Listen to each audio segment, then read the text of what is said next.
Hello, everyone. Thank you so much for being here today. I really appreciate everyone being here for the Pass the Damn Exam Already class. I know that this is probably a struggle for many of you who are here today, and for anybody who, especially if you're taking it multiple times, right? I mean, this is just a very challenging test, and it's just something that, in my personal opinion, I wish we didn't have to do as social workers at this point in our careers. I'm hoping eventually the exam gets abolished, but until then, I'm hoping today to provide you a lot of clarity so that way you guys can actually, have that direction to go into with your studying and with your exam. So let's go ahead and just get started. And so to introduce you to me, my name is Justin Gillespie. I'm a licensed clinical social worker, a therapist, as well as a content creator, and I passed my exam on Halloween of 2020, actually, so peak pandemic times, and I passed it on the first try, just despite having ADHD, reading comprehension issues, as well as testing anxiety. Let me just make sure the mics are muted because I was just hearing a little bit of feedback. Every time I hear the feedback, it just throws me off. So I'm going to go ahead and mute those for now. Perfect. Okay. So if anybody wants to follow me on any of the social medias to keep up, I have 3 you can go to. You can go to my Instagram or TikTok at ADHD_J to see me live my best ADHD life, give ADHD tips, all that fun stuff. My other Instagram up here at the top, Justin Gillespie LMSW, that is my Instagram specifically for social workers and therapists who are looking to get into private practice. So that class that we're going to have later today as a 2-parter for this one, for those who are attending, that is kind of where you're going to see more of that kind of stuff over on that page. So I'd love to have you on both if you are both trying to pass this exam as well as you are trying to just get into private practice and move on from this exam so you can live your best social work life. Am I right? Okay, so let's go ahead and get started here. Just telling you a little bit about the business that we're kind of throwing this off of. So all of you who have purchased a ticket for here, you are supporting my small business, Superior Center. We provide neurodiverse affirming therapy and support here in Michigan. We help a lot of people with ADHD, and so that's actually kind of the way I frame my class for today. Not that you have to have ADHD or you have to be neurodiverse to attend this class and get some really good results out of it, but it is designed kind of in that way for people who have a lot of either discrepancies with how they study or how they comprehend information differently and things like that. We really kept that in mind from both my personal experience as well as just how the brains for those people are wired, because what we find is that some methods and some things that we do for them that seems to work. It also tends to work for people who don't have those conditions as well to an extent. But that's who we are. We're actually looking to expand throughout Michigan and then into other states over the next 2 years, including getting a clinic up in Michigan's Upper Peninsula that accepts Medicaid, which for those who are not familiar with Michigan's Upper Peninsula, it is very rural up there. There are no resources for hours at a time that you can find. So that's kind of looking what we're trying to do. So if you're in Michigan, check us out. And if you're not in Michigan, well, spread the word because we might be coming to one of your states. We have right now Indiana and Ohio on our list right now. Okay, let's get into the mode of getting ready to study for this exam and getting ready to take this class, right? So here's what I want you to do. I want you to look around the room, and I want you to take 20 seconds to just see how many things that you can find that are the color blue. And I'm going to explain why in a little bit, but if you can do me a favor and just drop those in the chat for me, and I'll see how many of us are finding some stuff today. So today I'm seeing my sign over here. So I love Lilo and Stitch. I always have a bunch of Stitch memorabilia in my office. I see Stitch over there at number 1. My water bottle here is blue. I have some blue on my t-shirt that's 3. My walls are kind of like an off blue, I think. I never know what color these are. They're kind of blue, but then kind of gray. So I'll count that as 4. There's a game I have that's blue, that's 5. And I think that's all I can see right now today. So just doing that little scan, I see about 5 things or so. See how many you all found. So someone found 2, someone found 5, someone found 19. That's really awesome, actually. Okay, that's a lot of things. So the reason I'm having you all do this is because this is kind of like a grounding exercise for you to get started, both with your studying, and then when you go to take the exam, you're going to take the exam and do this exercise. You can change the color too, so it's a little more supportive of the environment you're in. Sometimes I'll pick like the color black, sometimes I'll pick white. It just kind of depends on like when you go to your testing center, what everything kind of looks like there.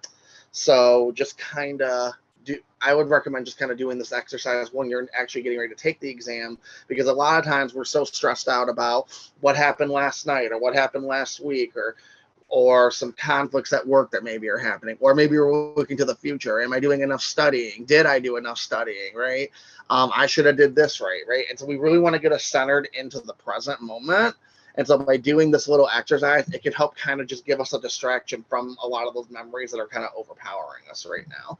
So I would try this one as one of your first tips, just to get you both in the mode of studying as well as just in the mode of actually doing the test. And I would even say when you're doing what do they call it? When you're doing a mock exam, you might want to do that too.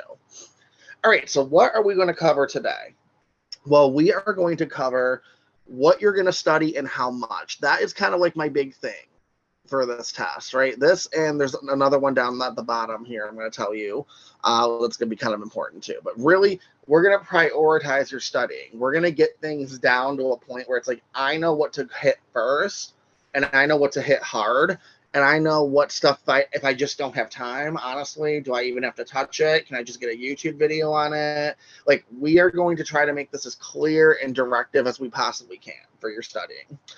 We're going to teach you how to read and interpret some of these questions.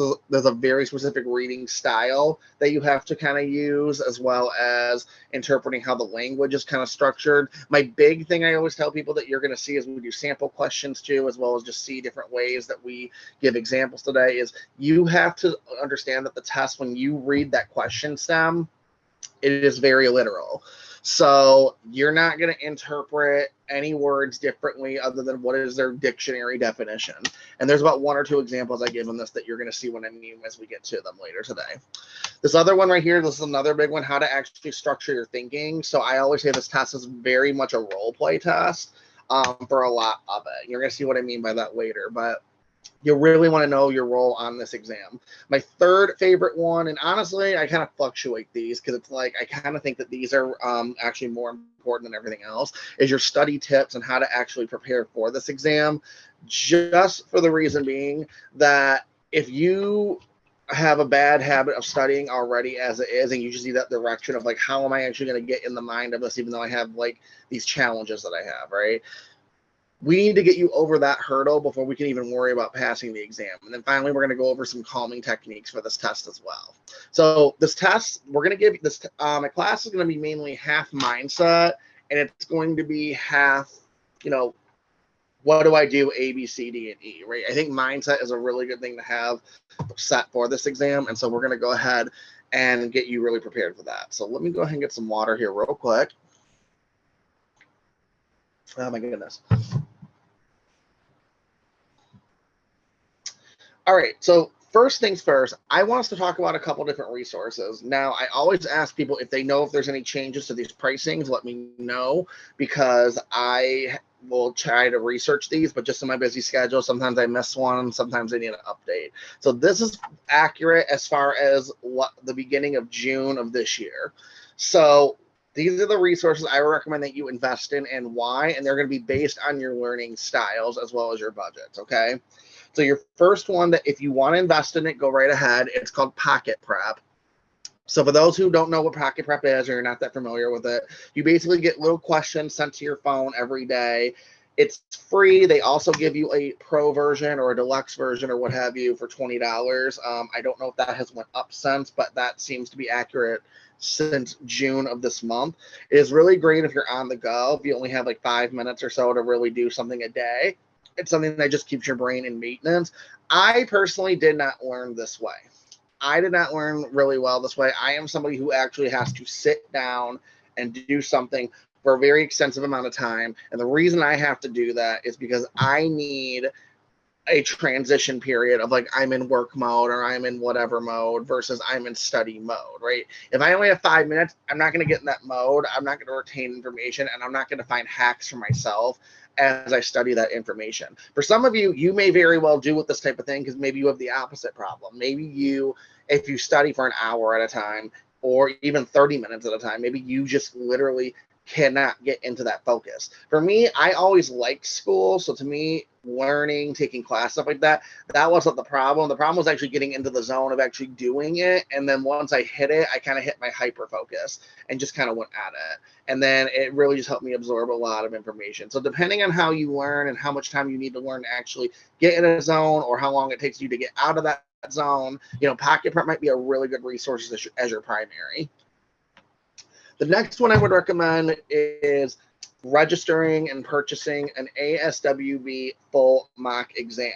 Now, the reason I like these, other than the fact that it's going to give you the structure of the questions and give you the rationales that'll help you answer these questions, which, by the way, side note, for any mock test that you do, I want you to really pay attention more so to the rationales than I do how many did you get right or wrong. I don't really care how many you got right or wrong, because at the end of the day, you might have got those ones right because maybe you were lucky and you just guessed A, B, C, or D, right? Which is fine because we just need to pass the exam. But I want you to really pay attention whether you're right or whether you're wrong. I want you to absorb in those rationales why you got that question right. I know a lot of people, what they end up doing is they will only check the ones that they got wrong. And so what I would do is I would look at any mock exam I did. I did my mock exam through Therapist Development Center, which we'll get to in a little bit, by the way. But I would go through every single one of those rationales at the end. I wouldn't just go the ones that I was wrong and to, quote, improve my score. I didn't care about that. I cared about absorbing that information, figuring out, okay, why is this structured the way it's structured, right? So really pay attention to those rationales no matter which ones you pick. Next one is going to be Agents of Change. It's free for a trial, and then you can pay $95 for the full program. It's a really good program. I've talked to Megan before, who has done who designed the whole program before. It's really basic and really good. It's basically a video module program along with some mock exams. Pretty straightforward, to the point, relatively budget friendly-ish. $95, still kind of expensive, but it's a lot more expensive than TDC that we have here at the end. So really consider that as a resource if you're someone that learns auditorily with visuals, but you need to read too. That's kind of the style that I had. Thankfully, I found a YouTube video before that helped me out a lot. That was about 4 hours long. And I think it either, I don't know where it went anymore because I used to send it to people, but it either went away or I don't know where it went, but I cannot find it anymore to save my life. But it was an amazing video. So I'm glad it was out there. And Megan's stuff is just awesome. And I'm not sponsored by any of these people, just so anybody knows, by the way. The next one is going to be the Dawn Abgar book. So I don't know what it is with Dawn Abgar's pricing. I can't tell if they're bundles. I can't tell if they're just used versus new copies. But Dawn Abgar's books go from anywhere from, when I last checked on Amazon, from like $55 to $155. And do with that information what you will. I would always just pick the $55 one because it's cheaper. But maybe if they have some bundles and maybe you're taking both exams, maybe you'd want to get it. I'm not sure. But I just couldn't clearly tell if some were bundles or not. But they're really good to understanding exam question logic. Now, when you go through Dawn Abgar's books, one of the things that I see, and I've went through her books before, I kind of scan them after I've taken the exams and just seeing like what's kind of going on in them. What I notice and what a lot of people say is that her mock exams and her questions that she preps you for, they're nothing like the actual exam. And I will say that structurally, they're not like that from what I notice for the most part. But I will say that as far as like her logic, her reasoning, her rationale based learning, right? If you can learn those type of things and you can apply one thing to another situation based on how it's written, you could do very well if you're really good at reading. I'm not very good at reading. I actually have like I said, I have a diagnosed reading comprehension issue. I also have ADHD. So as far as reading goes, I cannot sit still long enough to read, but I can listen to something and watch a screen move. Because it's kind of doing the work for me with my brain, essentially, and it works better with my brain. So I would recommend getting these books if you are really good at reading and you can understand logic and reasoning, but not have the exact question word for word written out for you, right? And then TDC is the one that you would probably see a lot. So that's Therapist Development Center. They range from $275 to $295, depending on if you're taking the master's or clinical.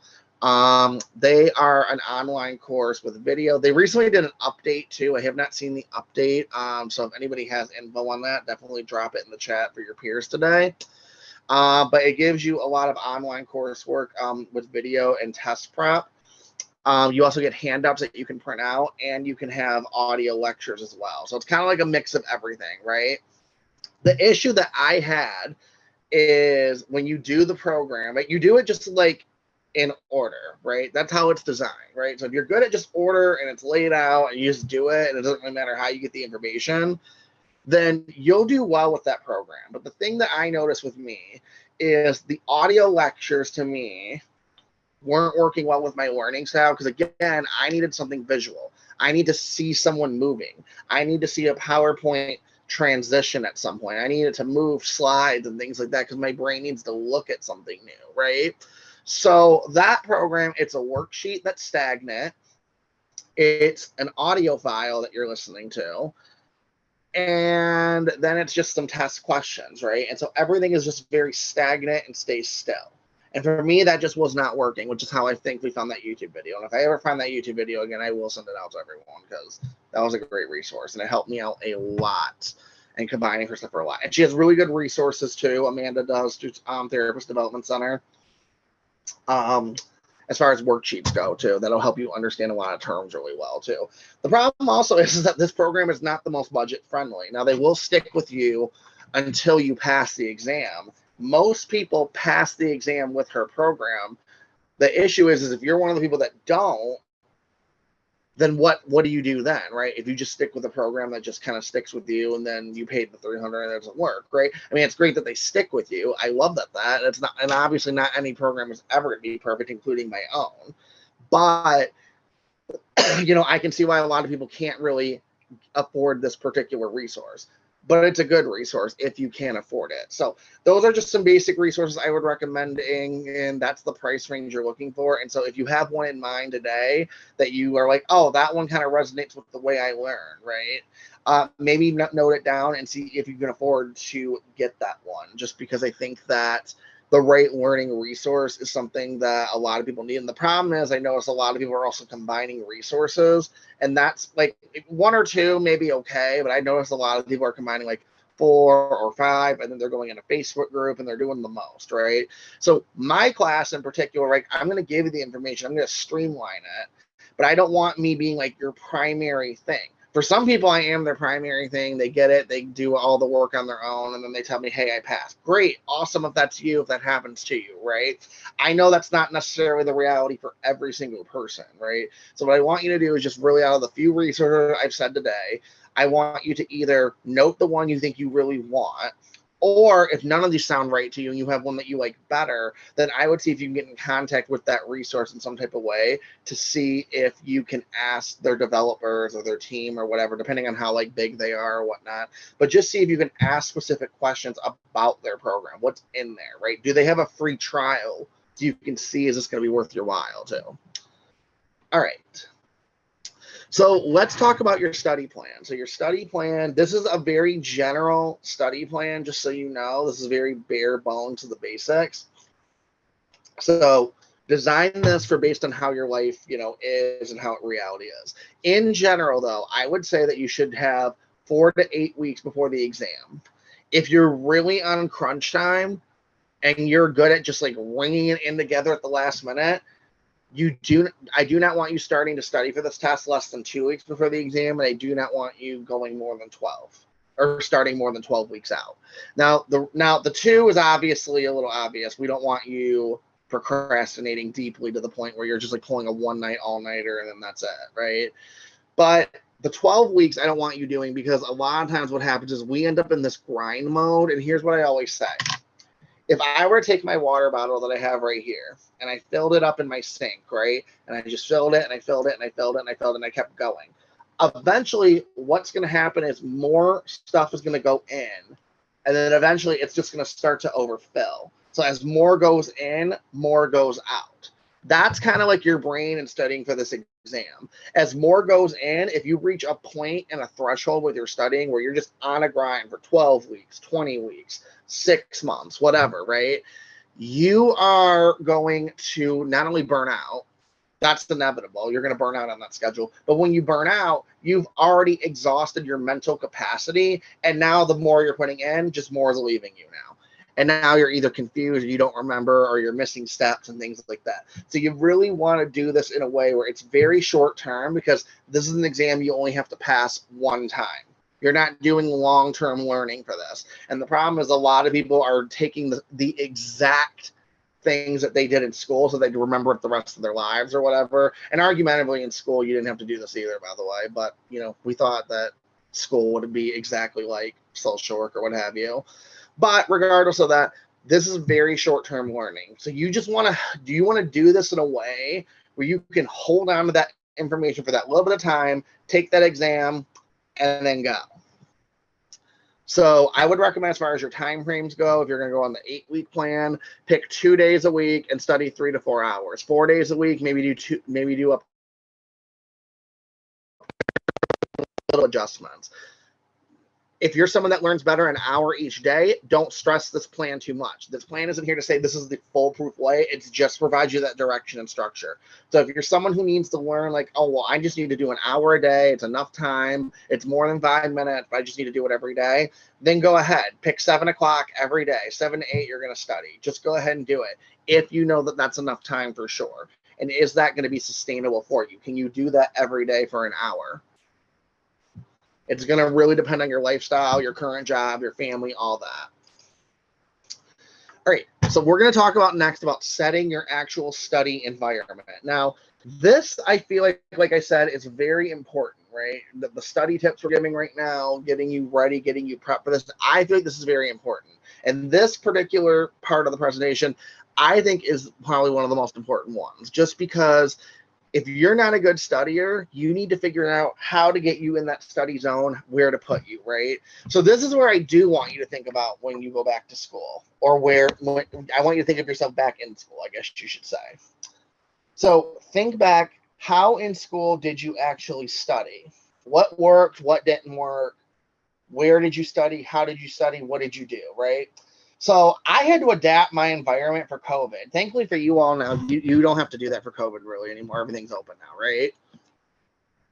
Although for some of you who graduated, you went to school during COVID too. So maybe you are doing some adaptations the more I think about it. But when I went to school, I went to the library and I went to like this specific window, and there was a seat, and then I had like a backup location in case it was taken or something. But I would usually just study at this particular seat near a window. And what I would do is I would go through my notes, maybe read my book a little bit. Excuse me. I'm getting over a cough, y'all, so just bear with me. I'm like putting down Ludens and all sorts of stuff today, so just bear with me. But I would get near a very specific table and I would write out all my notes. And then what I would do is I would take those notes and I would type them. I would take those notes and I would type them. And what I would do from there is I would take those notes, print them out, and then I would walk with them and I would read them. And that's how I did that. And I would do it in the same spot, the same way. Now, for my exam, I had to adapt myself a little bit because I couldn't go to a library anymore. So I had to leave my house, go to the gas station. I would go get a coffee at Speedway. So if you're someone who can't leave home and you need to do your studying at home, try to get out of the house for 5 minutes. Go around the block, go get a water from the gas station, go get a coffee like I did, go do something. But just go somewhere for 5 minutes. And then what you're going to do is you're going to come back and you're going to find a designated study spot. And if you're someone who doesn't need to go home and you actually have the luxury of being able to go to a library, go into a coffee shop, then just go do that, okay? But basically, you want to find a consistent spot that you're going to go to every day because you're building this habit of doing the same thing a lot of the week or maybe every day or however you set up your study plan, right? And so the reason you're doing this is it's building a muscle memory. So your brain actually is proven to learn better and retain more information if you're receiving that type of information and you're doing that same study structure in the same environment that you've been in or in the environments you've been in. So for me, what I would do is I would then get home, go to my kitchen table, get my little Speedway coffee. I'd have a blanket with me too because it was like fall and kind of getting colder, right? And what I would do then is I would do my notes. I did that class, that online class. I did a few things for TDC too, but I did my notes. And then what I ended up doing is after I wrote out my notes, I actually took the class on YouTube I found again. And I also, as that class was going, I would retype my notes. Now, I didn't necessarily need to do that as far as like relearning the information, but there's something about writing the information and hearing it and then rereading and retyping the information while hearing it. And it just helps you retain it even stronger, right? So, or at least for me anyway. For me, I'm very much an auditory and visual learner. And so that auditory piece was very helpful in the sense of like I would just keep hearing it as I would write it, right? And it had nothing to do with me forgetting it. It just had it just like ingrained and cemented into the brain. But this is what you're going to do is you're going to identify what kind of learner you are. You're going to get yourself set up for success. Like I said, if you're someone who can't leave the house, set your tone up as best as you can at home. I know we have kids. I know there's a lot of people with different limitations, right? Figure out what you have the power to do for these next 4 to 8 weeks. Figure out what you can do, what adjustments you can make to best support you, rather focusing on the what can I not change, right? Now, we can get to those at the end during the questions like, well, I can't change this, so how would I do that, right? We can get to those if you'd like. But you really need to really focus in on the as first as what am I going to change or what am I going to set up myself for success? And more importantly, how am I going to prioritize myself, right? Because this test is very important. There's other things in your life that are going to be important too, but this test is very important for us to pass, unfortunately. And I'd like to see it go on one day. But like I said, that's a whole other conversation. And so the other thing I would like you to do is I want you to, like I told you in the beginning, study or literally put your study schedule into your calendar, put it into your day. I always say this, you wouldn't miss an appointment with your doctor. You're not going to miss an appointment with your lawyer if you need to talk to a lawyer for whatever reasoning. Why would you miss an appointment with yourself? You're literally, you're the most important person in your life. So why are you missing an appointment with yourself? Unless there's like a true emergency, then yeah, we would cancel on those people. But what is a true emergency, right? I'm just saying. So we need to really prioritize ourselves during this period. Now, this is just a quick thing I'm going to give you for anybody who's taking their exam for the first time, because if I don't tell you this, you're going to have anxiety the day of the exam room, okay? Or the day you go into the exam room. So when you get there, you need to come with 2 pieces of ID. I recommend bringing your driver's license or state ID and a signed debit card, and you better make sure that debit card that you're bringing is signed, okay? Now, there's other IDs that you can bring. You can check out Pearson's website for your testing and just see what can you bring. And there's usually an email that follows along with what you need to bring too, right? But in general, these are the things that most people are going to have access to that they could bring to make it the easiest for themselves. Now, you're going to go in here and you're going to feel like this is jail. And the reason you're going to feel like it's jail is because they're going to fingerprint you and scan you in. They're going to take your mug shot. They really take your picture, but it's your mug shot. They're going to search you, or they're going to have you search yourself, depending on where you go. And it's going to feel really invasive. And so they're also going to have you not have jackets in the room. I think they might, one of these things they changed like recently, I heard in a group, and I'm not sure. I know there's more accommodations with food now, but in general, you can't take food unless it's a light snack or something like that. So you might want to fact check that, because I think that's changed since I've done this class before. But we'll have to fact check that later and see. But in general, those are the things that you really are going to happen. It's going to feel very invasive. And it's going to feel very awkward. And you're just going to have a lot of anxiety already knowing it. So if I didn't tell you this, you're going to have a lot more anxiety. And again, let's talk about that mental capacity, right? You've done all the studying. You've had this big event that happens. Now it's going to feel really invasive and really, if I move the wrong way, are they going to fail me or what, right? So now you know this, and so your capacity is now going to somewhat increase for that event. So this is another important reason why I say don't burn yourself out over this. Just getting to that exam is stressful. Driving there is stressful, and it's going to take away some of your mental capacity, including getting there and checking in and doing all the things, right? So make sure you study enough, but we're not going to study extremely too much. Now, some test taking advice that I give for during the exam.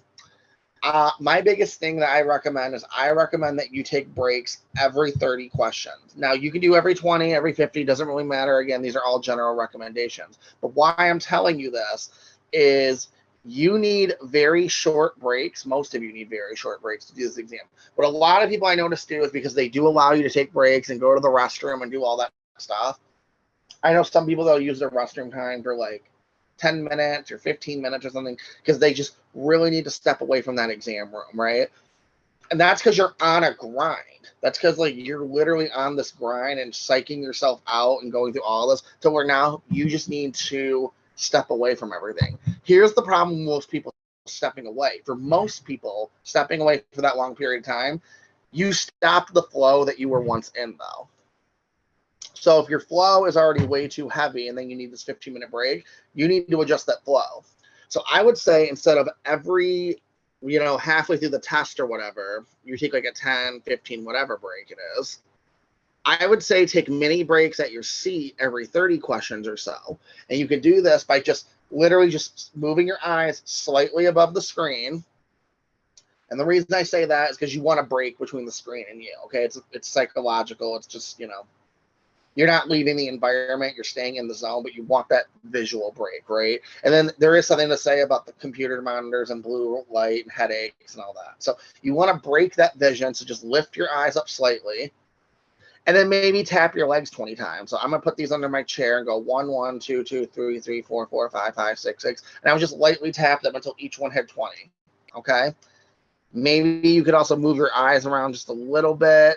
Now, don't get accused of cheating, which is why you want to look straight forward when you do this one. But this is a really good one to just move your eyes back and forth because your brain needs that visual break. So you're giving your vision multiple visual breaks doing this, okay? So it's going to stimulate the brain just a little bit more. If you're a deep breather, in through the nose, out through the mouth, the 4-2-4 method. So in through the nose, 1, 2, 3, 4, hold for 2. And then exhale through the mouth, 1, 2, 3, 4. Doing that about 5 or 6 times may be very helpful to you every 30 questions. I'm a fidgeter, so I usually have something weird to fidget with. Right now, as I'm doing this class, I left my fidget toys over here, so when we get on break, I'm going to go across my room and grab them. But right now, I'm playing with a wrapper from my cough drops. You can't always bring stuff into the exam room, though, but guess what you always have? Your fingers, right? Not ideal if you're an ADHD fidgeter like myself, right? But it's something. So you're going to make your hands your fidget toy. You're going to go like this. And you're going to like maybe pop the knuckles just a little bit and maybe just fidget for 30 seconds and get that visual break. And then you're going to go back to it, right? Now, if you are taking more than about 2 minutes to answer a question and you're still struggling, I want you to do one of two things. If you can just take a random guess, pick either B or C, and make sure you choose, and whenever you do this guess method, make sure you always pick B or always pick C. Don't just like fluctuate them. But you can either just pick one of those answers, because statistically a lot of the answers are either B or C, and that's why you want to be consistent with your defaults. Or if you really just don't know, you can just answer it like I just told you and then flag it. And what that does is it puts your question in a box so that you can go back to it later, and it saves it, and you can check your work. So I really want you to do that because you're going to get in the habit of just answering it and then moving on, and then answering it and then moving on. And then the elimination method is one that I think is very underutilized for some reason, and that's where you're just going to literally get rid of an answer. Now, we're phasing into a 3-question model, so now it's like, well, how many can we eliminate, right? You're always going to eliminate one, and guess what? There's only one right answer, right? So the elimination method is a visual thing that you're going to utilize, that you are just going to go in there and you're going to look at these answers and you're going to say, which one of these 3 do I know right now is wrong? I did this in middle school. I did this in high school. I did this for my social work exams. I did it for this exam, right? The elimination method is probably the most common way that people can pass tests. Okay, so make sure you're using it. Don't necessarily look for your right answer. Look for what is most wrong with these answers, right? It's going to be a lot easier to look at what's wrong than which one is right. And again, do not change your answers unless you are 100% sure that they need to be changed. So a lot of people are often changing a lot of answers, and that's how this test gets them. So do not change your answers like that. Unless you are like, oh, I really meant to pick B and I clicked C on accident, then yeah, change it then. If that's really how you feel in your heart. All right, so let's talk about what is most important to study. So here is going to be your number one priority. Everything else down here we're going to go over today, but we have theorists, CBT and behavioral therapy, DSM stuff, diagnosing, assessment tools, and research methods, okay? Your scenario questions, your first, next, best, and should questions, you are a social worker at an agency working with a family, what should you do? What is the first thing you do questions? These are the most important things for you to study and master. And this is what we're going to probably spend the next 45 minutes to an hour on, is just this. Everything else after today, after like we do this part today, if you have to log off of here for whatever reason, you have to like look at my recording next week, you'll be able to, as long as you stay on with me for the next hour, your studying is going to be straight, okay? Everything else under this umbrella of things that we need to learn, that's down here on the bottom right, these are going to be what I like to call bonus questions. Y'all are probably hearing this and you're probably like, Justin, you sound crazy. Like every question counts, right? So I have those little 20 that don't count, that we don't know what they are, right? So here's how I look at it. You have to pass and master scenario-based questions for you to pass this exam. Statistically, there's just no way you can get around it, really, because they're going to give you so many, and you need to basically master many of those in order to pass. So what I say is, any question that you get right about theory, diagnosis, assessments, anything like that, that is an extra point where if you know the answer and you recall that question and you recall that basic, like, which of these kind of therapy techniques is this, or what's happening to the client? Is it rationalization or is it transference or whatever, right? If you know those questions, then you're already just like, oh, I already got a point, right? And so that's going to increase your confidence levels to answer these questions that are going to be the most hardest, which are your scenario-based questions. So I really, truly want you to look at these scenario questions as your bread. I can't ever say this, your bread and your butter, and everything else is just going to be like your side dish. Everything else is going to be kind of like the things that feel nice because we remember it and it's really nice, but it's not like our main meal, right?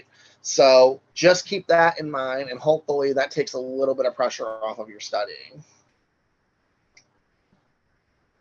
All right, so we're going to briefly go over this real quick just to tell you how the exam works for those who don't know, who are doing this for the first time. And so, like I just said, 80 to 90% of it is going to be first, next, best, and should. Often when you're getting a diagnosis question, it's going to be worded in the form of what is the best diagnosis. So it's literally just going to give you like a basic list of symptoms in the question stem, and then it's going to go, what is the best diagnosis for this person? And then essentially the mindset that you want to be in to get you started is the exam wants you to not get sued and not go to jail, because we don't want to get sued and go to jail, right? And then for the purposes of the exam, we live in a perfect world. Money is not an object and nobody lies, because no one does that in real life anyway, right? So whatever is told to you is truth. We're not going to question it. We're not going to examine it too much further, other than if it's within, maybe we get to a stage and where we have to assess, and we're going to get to that in a little bit here. But in general, we're not going to question too many things unless it tells us in the questions that we need to be suspicious or this person is lying or something like that, right? We are not going to question it. If they tell us, refer them to this resource, and we know damn well in our community that resource doesn't exist because it's always full, and that's not what we would do because we need to get them something sooner, guess what? That resource exists on the exam. So take your real world out of this and just pretend by default the world is perfect and we have all the resources lined up, and that's how you're really going to think on this exam. The other thing, too, is that this exam uses very specific wording to have us think on our auto thought language rather than on our clinical judgment type of language in an attempt to trick us. Now, I mentioned this in the beginning, so the big one that you're going to see is often they're going to give you a question stem that says, what should you do for this particular client that's, going through something or something like that, right? And your first answer is going to be call the authorities or contact the appropriate authorities, things like that. They're going to use that word authorities. Now, I don't know about you, but for me, the first thing my brain goes to when I think of authorities is police. That's what's been ingrained in my brain. For some people, they know authorities is a little more broad, but for most of us, we associate authorities with police. Maybe if you work in a school, you think that the authorities is the teacher or maybe a principal or something of that nature. But for most of us, we associate that as police. And maybe it's a situation where we wouldn't contact the police, but we would contact CPS. That's a governing authority, right? So you need to really look at these words on how they're wording it, and you need to take every word literally and not just in the broad language that we've now, shrunk down to how we think automatically. All right. So with that being said, we're going to get into the acronym I'm going to teach here in one moment. Let me just check our chat here real quick. Somebody said, will I be sending the recording? Yes, I will. All right, perfect. So we're going to go ahead and get into my acronym. Did anybody have any questions that they want to drop in the chat or kind of bring that up here? We're going to have discussion. We're going to try to make some time for a little bit of discussion or questions at the end too.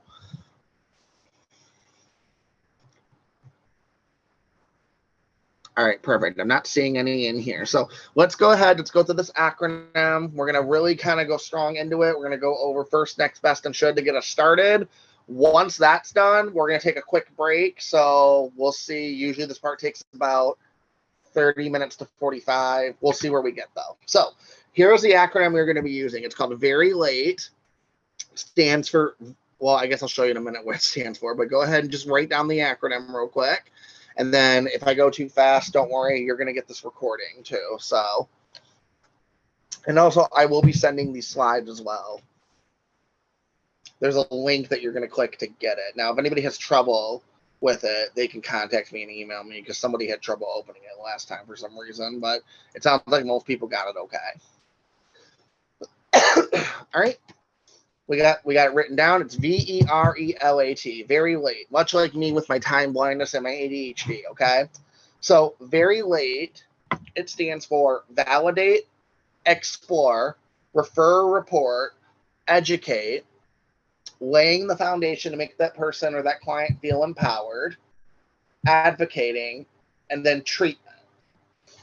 And I think there should be another letter in this acronym at some point too, but this is the one I learned. And I think they should call it very last because treatment comes last. And I want to add that S in there because I want to talk about stabilization before treatment. So we'll talk about that at the end, but that's just a little mindset trick I want you guys to know for that. So validate, explore, refer, report, educate, laying the foundation to make the client feel empowered, advocate, and then treatment. Now, for some of you, you may like your aspirins acronym. You might like your therapy acronym. I'm sorry, I don't. I don't like them. For me personally, if they work for you, use them. They work all about the same. They just never clicked for me. For some reason, this very much clicked for me. I think it's because the words and the letters are, for the most part, different. Help me memorize it a little bit better. For some people, they like that word association of just having like a lot of A's, like aspirins, AA, and then there's S's in there and whatnot, right? For me, I don't learn that way. I need everything to be just about different. There's only 2 E's that repeat in this one, right? So let's go ahead and get started into this. So this acronym you're going to be using for your first and next questions, okay? You can use these for best and should a little too on occasion, depending on how they're structured, but first and next is going to be really where you're going to be using these. So when you get to the validation stage, you're going to be acknowledging feelings and experiences. You're building a rapport with a client, and you are doing the first steps with a client. Now, here's the hint I'm going to give you. For most people, you're not going to end up at a validation stage when you first do this exam. There's going to be some questions you do it, but it's not going to be the majority, I notice. And it's because it's super easy to spot. So here's how this is going to work. You're going to talk to a client, and it's going to be something like, and I make this example up on the fly, just so you know. But like a new client comes to you, and they are talking about how their sister borrows money from them and then never pays it back, and it's leaving them financially It's leaving them financially stressed. What are you going to do first? So the first thing you're probably going to do in that example, if they give it as a question option, is you're going to validate that person's experience or continue building rapport with the client or what have you, right? If that's not an option, though, then you're going to do the next one, which we're going to go over here. So validation, validation, it's very easy to spot. The next thing you're going to do is explore, okay? So this is probably where you're going to end up with that person if they don't have the validate option. If they don't have validate their feelings and continue to build rapport, then you can ask them, you can explore or assess. So assess is another word for explore, just so you all know. But if that option is not available, you're going to go explore or assess their family dynamic. Explore or assess their family dynamic. It's going to be worded a lot more professional than the way I'm doing just on the fly, just so you all know. But, you know, that's going to be the mindset you're going to do, right? So you're basically following this thing in a train order. And so the three things at the explore stage you're going to look for is you're going to look for abuse, culture, and safety. You want to explore or assess for abuse, culture, and safety. So as far as abuse goes, we're looking for substance abuse. We're also looking for things like physical abuse, any kind of abuse, really. Elder abuse, child abuse, anything like that, right? Because then we have to determine, do we have to refer or report or educate, which often we would use as refer, but actually it's separate because educate, we're going to get into this in a minute here, but educate is like providing a resource.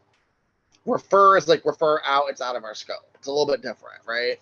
So this is the stage where we're basically what we're determining next, right? We're hearing them out, we're getting the information, and what's going on.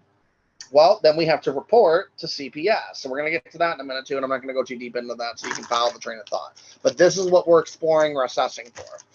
Now, for culture, we don't want to assume culture, and we don't not want to assume culture, right? So we need to assess or explore someone's culture or religion. What do I mean by this? Well, you're going to get an example. Someone's in a hospital. They need life-saving medication. They're dying, and they don't want to take their medication. And then you as a social are going to come in, and you have to assess why they don't want to take their medication. And they're going to tell you that they don't want to take their medication because God does not want them to. What the heck does that mean, right? On the exam, right? So normally how this is going to work with us, in real life anyway, is that we're going to see that person. We'll probably have like a history of their chart and things like that. And it'll tell us, oh, they're religious, and we'll kind of be able to see like some physical signs if they're, you know, going through something or whatnot. But we don't want to assume, and we don't not want to assume, right? So you need to determine what their religion or their cultural background is. Because maybe if you explored that further, they're going to tell you, oh, in this verse of the Bible, it says this, and I'm not allowed to take medication and whatever, right? And that makes them having an informed decision. That allows them to make an informed decision. You know, we've told them about the consequences of what could happen if you don't do this. I don't care. My religion says it, that I don't want to do it. Okay, fine. We have to respect that then. But if they're telling you that they're seeing God in the corner with other people telling them don't do it, and you don't see anybody in that corner, then that might be a hallucination, possibly, right? Very, very possibly that's going to be a hallucination. So that's why you kind of want to explore this a little bit too, because you don't want to just assume someone is hallucinating or not in their right state of mind, but you also do want to determine, like, you know, are they not in their right state of mind too? You don't want to assume either way. And so the next thing you're going to explore for is safety. So this is like suicide, homicide, self-harm, or I guess homicidal. If they're already homicide, the job's done. But, you know, suicidal thoughts, homicidal thoughts, ideations, all those kind of things. You want to assess that somebody is safe. You also want to assess, you know, that goes back to abuse too. Like you want to assess that a child is safe too. So if you have someone who's lingering with suicidal thoughts and they're kind of hinting at it but not saying it, what do you do next? You're probably going to want to explore, like, what does that person mean? Can they elaborate? Those type of things.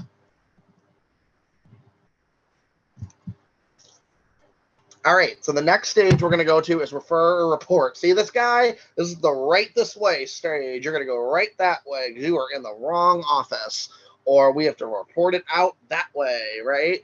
So in general, so abuse is going to get reported or referred out. We're talking substance abuse, we're talking physical abuse, we're talking child abuse, we're talking elder abuse, right? It's either reported to CPS or APS, or it's being referred out for domestic violence. So in general, if there's domestic violence happening, you want to refer the abuser out, and you want to maybe keep the victim too. But you're definitely going to refer the batterer out. Now, this also is a stage where you're determining, is this person in your scope of practice? So substance abuse, this is going to come up a lot. Eating disorders, I think it comes up occasionally too, but substance abuse is the really big one they do. So if you are the substance abuse social worker, or they say in the question sum that a client for substance abuse is coming to you, something like that, right? It's clear that they're coming to you for this issue. You can assume that that's in your scope of practice. So here's where the roles are going to go. Here's where you need to assume some things real quick. Unless it says otherwise that you're in a different environment, you're going to assume the role of an outpatient social worker in an agency, a private practice, or you work in a hospital. Those are the three major ones you want to do. And occasionally they're going to say you work in a school. Those are the four. So if you don't fit the environment that you're the default environment based on how the question stem is saying, and they're saying that they are somebody who's coming for substance abuse to you, then you're within that scope. Because if they're kind of telling you like, okay, well, they're coming to you for this issue. But if they tell you something like a client is speaking with you and they are talking about how they recently engaged in substance use, they're not saying they're coming to you. They're saying about their substance use. They're there and they're just telling you it, right? So these are little mind stupid tricks that the exam does, right? So when you hear language like that, that's not saying someone is coming to you for this, then you're going to want to refer them out possibly just because it might not be in your scope. Unless it fits the setting of a hospital, a outpatient therapy center, an agency, or a school. And they'll tell you for the school if you're in the school too. They'll say you're a school social worker or you're seeing someone between classes or whatever. It'll tell you pretty clearly. All right. And then our general rule, aside from the domestic violence example that we gave, if they come as a group, they're going to stay as a group. If they come as a group, they're going to stay as a group. If they come as an individual, they're going to stay as an individual. Make sense? All right. We're going to go ahead and move on to this one. By the way, my throat is like killing me today, guys, so just bear with me because I have to keep pausing as I speak. All right. I'm like almost done with this cold, but it's lingered the last 2 weeks. I had to cancel an event last week, and it's just been lingering. And so if I talk too long, the throat just acts up just a little bit, but it's like but we're dealing. We're going to make it through. Okay. The next stage is going to be educate. So as far as educating goes, this is about providing information. This is about providing information that's ultimately going to enhance their life. So this is not referring out because you're out of the scope. This is, I'm trying to enhance this client's life, and I'm going to do my best to enhance their life. And we're going to do, we're going to give them a resource to something. This could be a clothing bank. This could be a food pantry, what have you, right? But it's something that's going to ultimately enhance their life. Now, if a child comes to you and it's child neglect, and maybe that child hasn't eaten in a few days and you find that out, you want to get that family a resource and see if they actually follow up with it before you report it. Now, the reason you want to do that is because there are circumstances that come into play that make a child, that makes child abuse and neglect either pure child abuse and neglect or a family is struggling, right? Because let me give a very clean-cut example. What if the family is coming to you for this resource? My kids haven't eaten in a few days. We need food. Well, are you going to report that to CPS? Probably not, because they're trying to get their life together and they need food. Why haven't they eaten in a few days? I lost my job several weeks ago. We haven't had a check and we're trying our best. Okay, so you need income and you need food. That's kind of why they're there, right? So we're not going to necessarily report that because they're trying their best out here, right? If a child comes to you and tells you that, then we want to talk to that family and see if we can get them hooked up. If they don't, then that's going to be considered abuse. Now, if they are just not feeding the child because they're choosing not to feed the child and they're doing their own thing and there's substance abuse involved or something like that, that's a little different. But like if someone's out here purely struggling and they need some help, then that's kind of the mindset we really want to be in, is like we don't want to be afraid to report things, but on that same token, what is our job?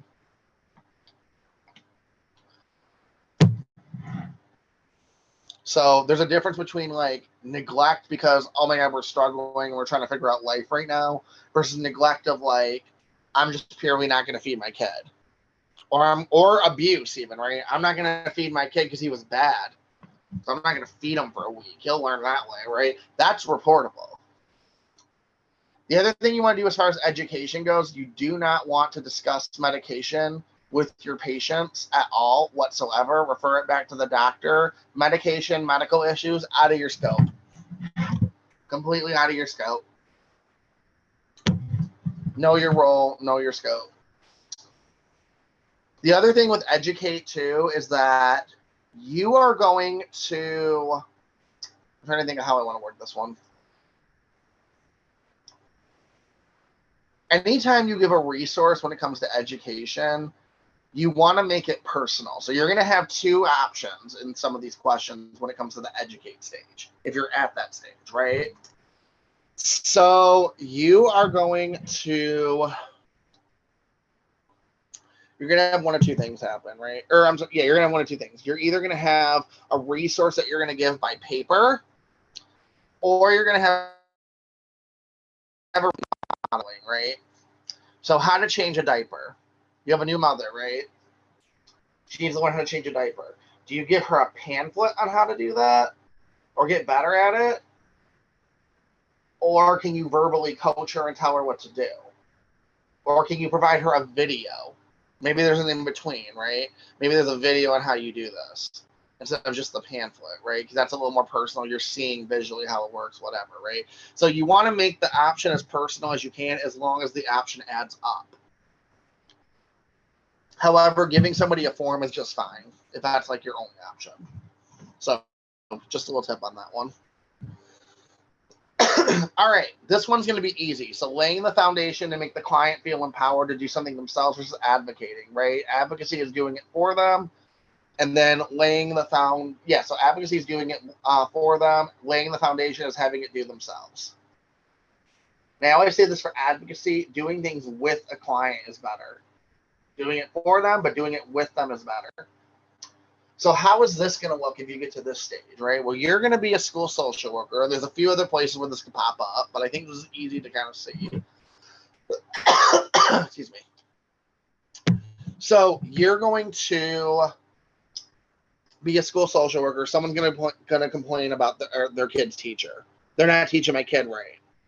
I want a meeting with the principal. Okay, well, here's what you can do, Mr. or Mrs. Smith. I don't know. Well, why don't you call the school principal? Here's their number. See if you can arrange that. How would you feel about that? Maybe you can arrange a meeting with the principal and that teacher and to resolve this. Well, I kind of want you to do it because you've just been on my side for a while. Okay, I could see that. Yeah, I can help arrange that. Yeah, do you want to make the call with me? Sure. Okay, so that's laying the foundation, and that's doing it for, and that's advocacy and doing it for them versus doing it with them. Doing it with them is always going to be a little bit better. All right, this next one, and this is our last one. It's called treatment comes last. I want you to say it five times to yourself. Ready? Treatment comes last. Treatment comes last. Treatment comes last. Treatment comes last. Treatment comes last. Okay. Stabilize over treatment. Okay, you really want to be in tune with Maslow's hierarchy of needs for this, right?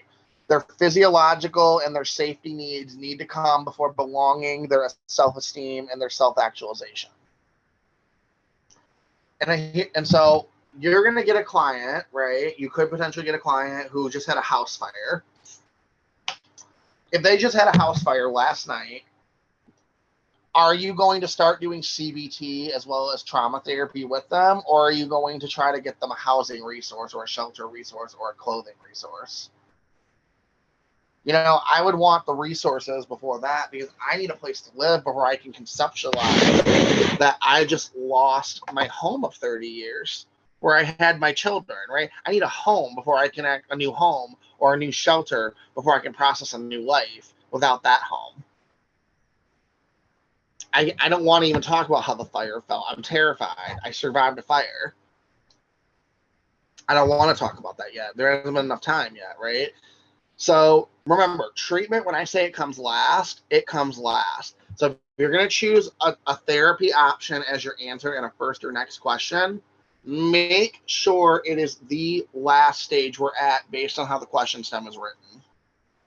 And I want you to think of this question stem, by the way, as a roadmap, right? So it's not the full thing. We talked about a few exceptions. We talked about when we refer, when we don't, right? It's a roadmap that's going to get you to where you need to go, but it's not going to be like you just follow A, B, C, D, and E, right? Just think about it. If you were to do a road trip from, like, let's say Detroit, from where I'm from, to like Miami, right? Really long trip down 75. Sometimes there's road closure. Sometimes there's things we need to pause. We got to get off the road and go back on the road and all these things, right? We have to go off on this exit and go down this entrance. So just think of it as a roadmap that's not perfect, but it's going to help you out a lot.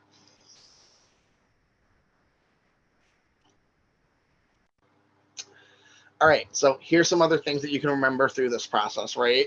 So 2 steps is often better than 1. What do I mean by this? Well, if you are to think of our first example where we talked about the client whose family is taking their money and not paying them back and leaving them on a spot, and we want to validate their experience and continue building rapport. If you have an option that's like validate and explore, where it's like validate the client's experience and assess for the family dynamic further, or inquire about the family dynamic further, or what have you, right? You might want to go with that answer because it knocks 2 birds out with 1 stone. Now, if it's validate that client's experience and then tell them we need to start therapy with your sister, that's a big jump. It's too far down the acronym trail, right? But in general, they're going to follow the acronym train of thought. So usually 2 is better than 1. Also think where you're at in the question stem, did one of the steps already happen? So we're not going to go back. So if we're already at like an advocacy stage, why would we go back to validate if that's where the question stem ended? I don't know. It's just something to think about, right? Why would we go backwards? So I want you to really think of your first and next questions almost like a script. So this is going to be like, what is my line, word by word? This is the flow I follow. This is my next line. This is my next mark, right? And just look at it like a script that flows. And I always use the elimination method. I'm a big advocate for it. Now let's talk about the exceptions to the rules. So we already went through a few of these. But if a client expresses suicidal thoughts or shows signs of suicide, assess for those suicidal thoughts, put them under a safety contract, or refer for an involuntary psych hold. Now, a few points on this. Number 1, if you end up putting someone on a safety contract, they may give you an option to also do a safety plan. They may give you safety contract and then safety plan as an option too. Safety plan is better than a safety contract. A safety contract is just sign this agreement that says you're not going to kill yourself. Just sign this, please. Waive any liability from me, please. Thank you. A safety plan is more collaborative and more specific for them to actually get the help they need in between sessions or in between, whatever it is that they're doing, right? Now, as far as for the involuntary psych hold, there may be an option that sometimes comes up that allows you to put them under a voluntary psych hold.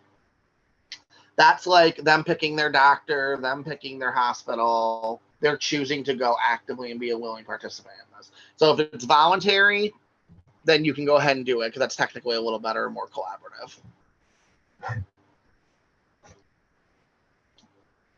Again, as far as reporting goes, reporting is the best option when it comes to vulnerable populations and abuse. These are kids, these are our elderly adults, and these are IDD and DD populations. That is basically our disabled folks, as well as maybe individuals with things like autism, things of that nature. So if you have adults like that, they're considered a vulnerable adult. And then refer substance abuse clients out unless that scenario STEM specifically says that you are a substance abuse counselor or they're coming to you regarding that issue. All right. Any questions on first and next? Let me see if there's any down here. Yes, thank you for anybody who is pointing out the spelling, by the way. I appreciate it. I note these sometimes, actually. I'm going to note that one right now. Move my camera up. I'm a one-man show here, so I sometimes overlook some of these, so appreciate that. All right. So first and next, that's kind of the framework you want to look at. So now should versus best. So this is going above and beyond. That is not ethical as far as best goes versus should is minimum required by ethics or law. Now, it's kind of like, what's the difference between those two, right? Well, your code of ethics is structured a very certain way. So if you get a should question, this is why I tell people that they need to go through their code of ethics for their studying at least once. And I don't think I said that at the beginning of this one, actually, so I'm going to say it now. I need you to go through your code of ethics at least once before you really get started studying. Either read it cover to cover again, or there's YouTube videos on it you can get as well, right? But really know your code of ethics decently. You don't have to know it line by line and code by code, just so you know. But you want to get familiar with some of the principles that are in there. And with that being said, there's going to be a few that come up in some of the questions that we do today later at the end. So just know that should is like what's required minimally by law or your ethics, whereas best is going above and beyond. So one example I'm going to give right now. Maybe you have a client who's behind on their billing balance in therapy, and maybe they're a couple $100 behind, and they could ask you, what should you do versus what is the best thing to do?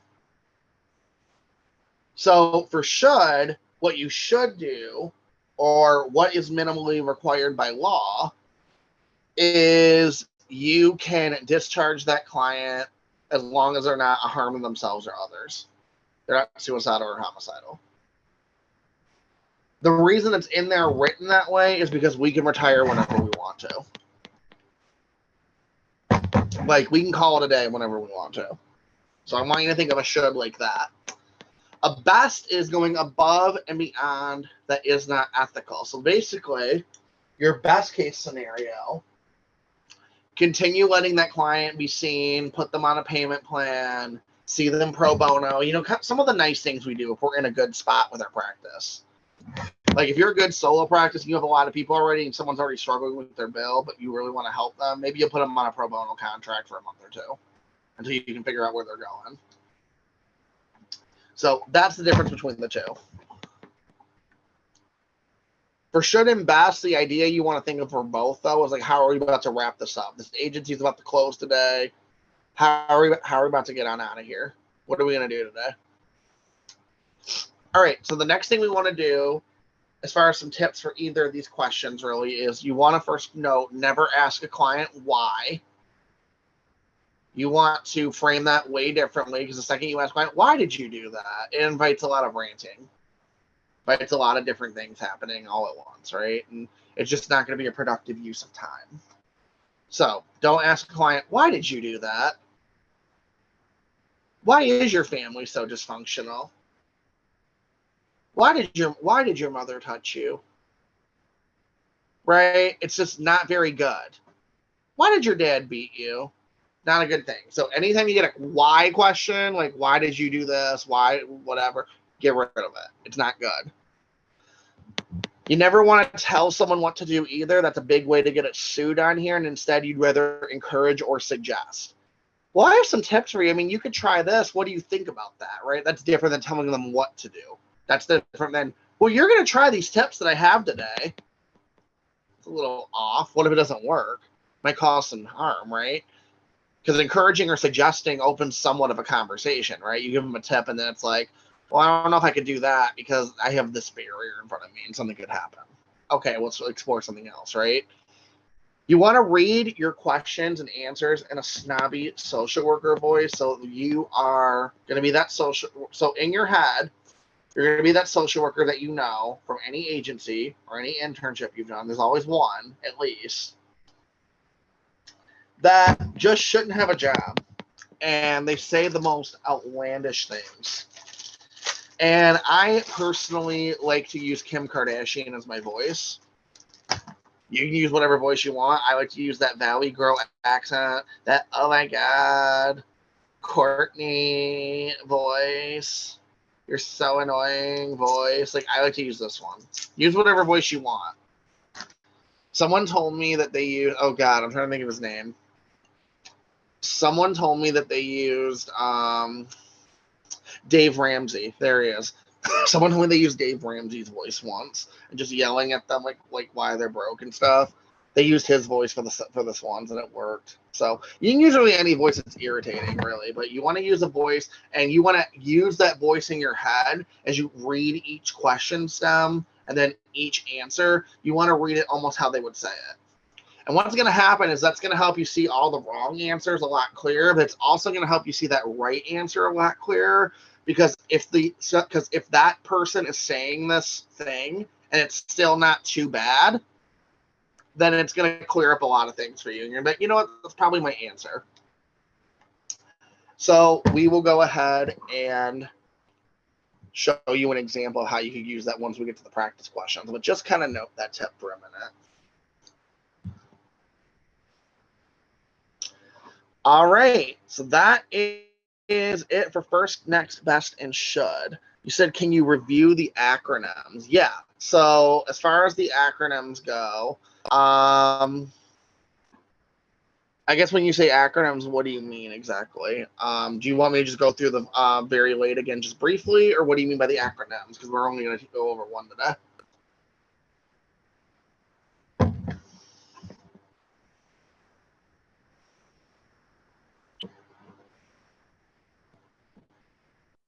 Is the very late the only one? No. Okay, so I'm gonna drop the other acronyms in the chat here just so you could reference them. So very late's the one I teach, just because it's the one that stuck out very well for me.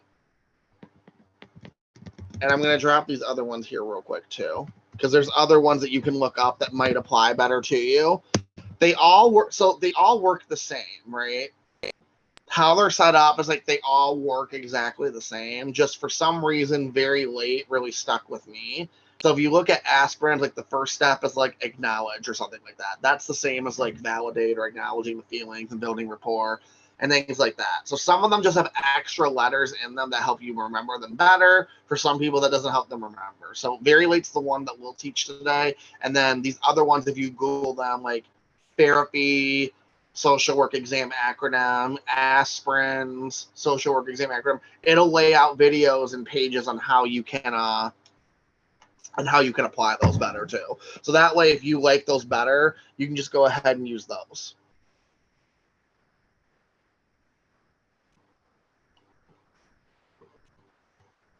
Oh yeah, no problem at all. But yet we have them right here in the chat for anyone who wants to use those and just look those up for themselves later. I do also want you to point out, I did say this earlier a little bit, but like any acronym you use, I would prefer you to use it again as a roadmap, but not as the full destination. Because a lot of people use the acronyms and follow it to like a T and how they're written. So that's why we went over a few little exceptions here and there for those today. So don't follow them exactly as written. Just know they're a guide to help you get to where you're going. Because occasionally there are going to be exceptions to the rule. There's going to be different answers and how they apply. So it's going to come back down to really your code of ethics as well as evidence-based practices when it comes to that kind of stuff. But the acronym helps clear up things for about 75 to 80% of your questions.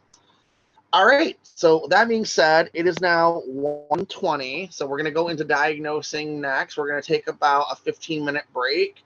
And so we're going to come back here at 1:35. Okay. So everybody just hang tight. And I will see you all then.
All right, it is now 1:35. It's been about 15 minutes. We're going to go ahead and get back into it now. So this next section, we're going to talk all about diagnosing. So first things first, I do have to provide some clarification real quick for something, because there is a new diagnosis that this year was added to the exam, as well as added to the DSM-5 TR. So as far as the DSM-5 TR goes, it's a text version of the DSM-5, and it includes revised text and new references and clarifications of diagnostic criteria and updates to ICD-10 codes.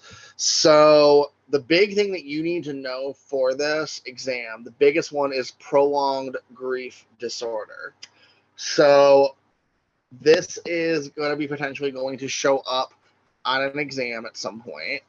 And I haven't heard anybody receive a question on this yet, but that doesn't mean it's not coming. So we are preparing you for that.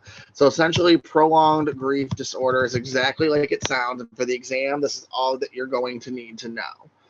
So it basically just means that you have been grieving for a very, very, very long time, right?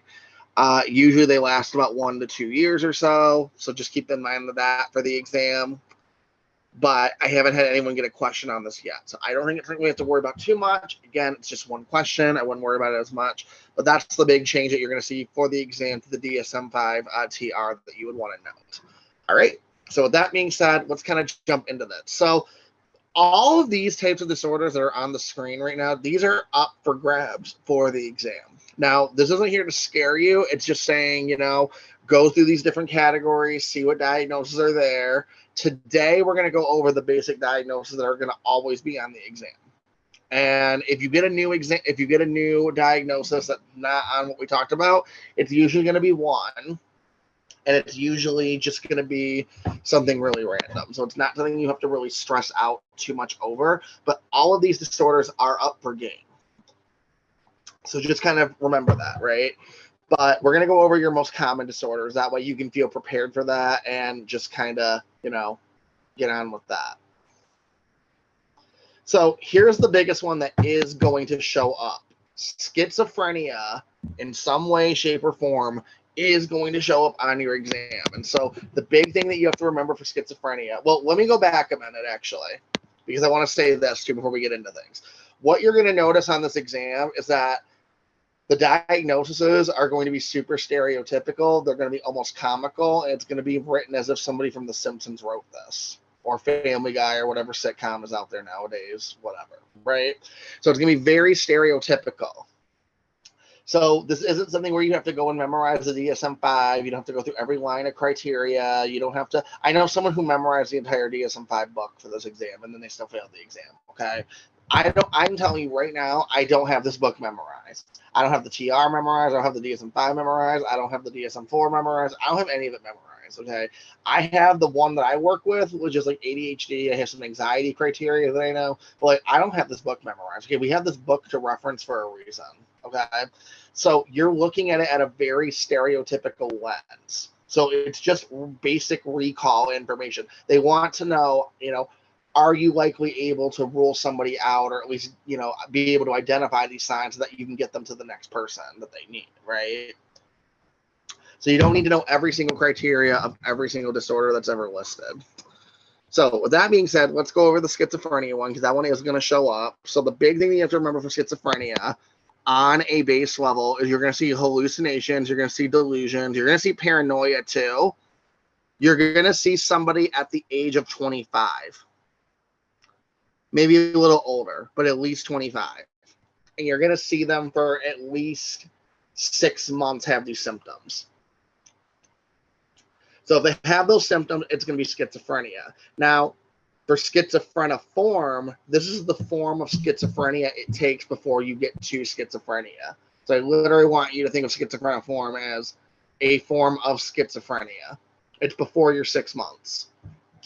So I call it pre-schizophrenia disorder, whatever, right? So that's going to help you kind of identify that. So the timelines are going to be very important. Is this just now happening, or have you been experiencing these things for 6 months, right? So schizophreniform was kind of like that rule out progressive diagnosis. where it's like, maybe there's something going on in the brain that we don't know about yet. We need to rule out medication, or maybe there's a brain tumor that we, don't know about yet, and we can't clearly identify it. So we're going to call it schizophreniform and see if it forms into schizophrenia and see where we go from there. Now, schizoaffective disorder is if schizophrenia and bipolar disorder had a baby. Here's how you're going to remember this, right? So bipolar disorder, what I mean by that is like the mood swing aspect of it, that very stereotypical level of bipolar. That's what you're going to think of. So for schizoaffective, that's like your hallucinations, your paranoia, your delusions. But then your affect is like how we're expressing our emotions and our mood and things like that. So you want to really just kind of tie those two together. So affect, affective, you're going to remember that just based on just the fact of what affect is when you're doing like a clinical interview or something like that. And what's funny is I didn't even think about this until, I don't know why I didn't think about this, just so you know. But I didn't think about this until 6 months ago. That schizoaffective is like, oh, schizoaffective disorder affects the affect while you have schizophrenia. Oh, duh. Don't know why that didn't ever register for me, but, that's a good way you can memorize that one. It's pretty simple. So I didn't mean to click that. So go ahead, write those down. Just kind of get those time frames in. So just remember, schizophreniform is before the 6 months. Schizophrenia is after the 6 months. Schizoaffective is you're going to see a lot of mood swings and a lot of mood shifts. All right, let's move on to the next one. So these are going to be your anxiety disorder. So you're going to see acute stress, PTSD. So that's also like a trauma one, but it kind of goes into anxiety a little bit is how they'll test you. You'll have generalized anxiety disorder, and then you'll have your panic disorder. Panic disorder is very easy to spot. They'll tell you they're having panic attacks. If they don't tell you they're having a panic attack, they're going to clearly lay out the symptoms of a panic attack. If you don't know the symptoms of a panic attack, it's basically an anxiety attack mixed with a heart attack. Or it feels like a heart attack. Maybe there's chest palpitations. You feel like you need to go to the hospital. But they'll usually just say you're going to have a panic attack, usually. So panic disorder, super easy to spot. They're going to give you a anxiety attack. They're probably going to actually probably more so list an anxiety attack, but then they'll list something about a panic attack there, and you're going to think it's an anxiety attack if you really know the difference. But just know panic disorders if you're having panic attacks. For the exam, there's more to it, obviously, but for the exam, this is what you need to know. As far as acute stress goes, so this is meeting the criteria for PTSD. So for the exam, it's going to be flashbacks, nightmares of the traumatic event, unwanted memories, things like that can show up. Or for the exam, it's going to be pretty simple. Like you're having issues sleeping and having nightmares, and they're going to just vaguely mention a trauma happening, right? So acute stress is where you meet criteria for PTSD, but it's your first month. It just happened. The trauma just happened. So you'll notice a lot of people, they'll have a traumatic event happen to them. And this happens in real life. I see this a lot, actually. Where they'll have a traumatic event happen to them 3 days ago, and they'll say they have PTSD. And I'm not just talking about the people who are trendy. You'll have you at a whole office, and they'll say you have PTSD. You need more time to measure PTSD. You need at least a month of time. And that's not to invalidate the traumatic experience you're going through, but acute stress is technically the most accurate diagnosis. And by placing PTSD on somebody, that can actually victimize them further if they just also had an experience, which can then lead them to feel like they can't get out of that experience and they can't move on from it, right? Much like any mental health diagnosis. So that's why you really want to know the difference between acute stress and PTSD for real life. But for the exam, it's going to come down to the time frame. So if it's within the first month or 30 days, it's acute stress. If it's after that, it's going to be PTSD. As far as generalized anxiety disorder goes, you're going to see anxiety with no trauma or panic attacks happening. So acute stress and PTSD is actually probably the most hard one to just capture in these four, just because you have to really pay attention to that timeline piece. All right. Just checking the chat for questions. We'll go down that. All right. The next thing is going to be our depressive episodes and our depressive disorder. So the first thing you're going to see is that dysthymia is no longer a thing. I think at this point, most clinicians are clear on that finally. So I don't know if I need to keep this in here or not. But when I took my exam, I didn't know dysthymia wasn't a thing because I'm not a depression specialist. So I was actually shocked to learn that dysthymia isn't a thing, because up until at least 2020 or 2021, I noticed people were still saying things like dysthymia when it came to a low-grade depression that lasted, a couple years or whatnot, right? So that has been renamed to persistent depressive disorder. It's just more accurate. We can see what the words mean more. So we just got rid of dysthymia. So if dysthymia shows up on your exam and it's still showing up in exams, cross it off. It's an easy one to get rid of.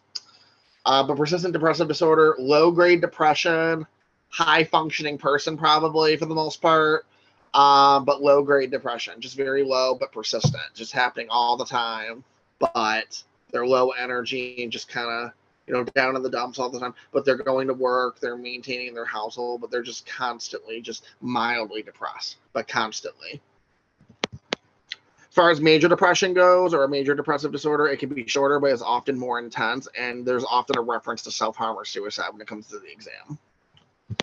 So this is usually the people who are so depressed they can't handle life anymore. Their affect is really high in terms of expressing their feelings, and they just don't know what to do, and they just don't want to be here anymore. That's what you're going to look at for the exam. We already talked about prolonged grief disorder, but it's essentially depression attached to grief. So you're going to see an episode of grief in the question stem. Or I'm sorry, you're going to see a loss, I should have said, an episode of loss, whether that be a loss of a relationship or a physical loss of life to somebody. And then you're going to have the depression attached to it as well. All right, so bipolar 1 versus bipolar 2. So with bipolar 1, we're mostly manic. Bipolar 2, we're mostly depressed. So easy peasy lemon squeezy for that one. Take your note on it. Take your picture of it. You'll get the recording and the forms for this later tonight or so. But just know that bipolar 1 is mostly manic. Bipolar 2 is mostly depressed. If you can't remember that, remember people with bipolar disorder are usually going to work with a doctor. And you'll actually like me for that example for later when we do question stems on this too. But people with bipolar disorder are going to work with a doctor. And so I think of manic depressed as MD. So 1-2 MD. That helps me memorize that a little bit, just because they line up correctly. If you don't like that one, then I have another good one for you. So for bipolar 1 versus bipolar 2, I like that song, More Money, More Problems, right? So when I have more problems and I have more money, 2 is more than 1, right? So I have more problems, and when I have more problems, I'm more sad. When I'm more sad, I'm more depressed. So bipolar 1 is greater, or I'm sorry, bipolar 2 is greater than bipolar 1 because there's more money, more problems. I have more sad, that's more depression. So that's how I can kind of remember that one. So what you'll look for is you'll look for unpredictable mood swings. They will mention episodes of mania possibly, but they'll mainly focus on the mood swings. And then with bipolar 2, they're going to have a big emphasis on depression. For cyclothymia or cyclothymic disorder, they're going to be more low-grade mood swings. So again, it's kind of like persistent depressive disorder where it's more high-functioning. If you have like a high-functioning person that has mood swings and otherwise you think it's bipolar, probably going to be cyclothymia.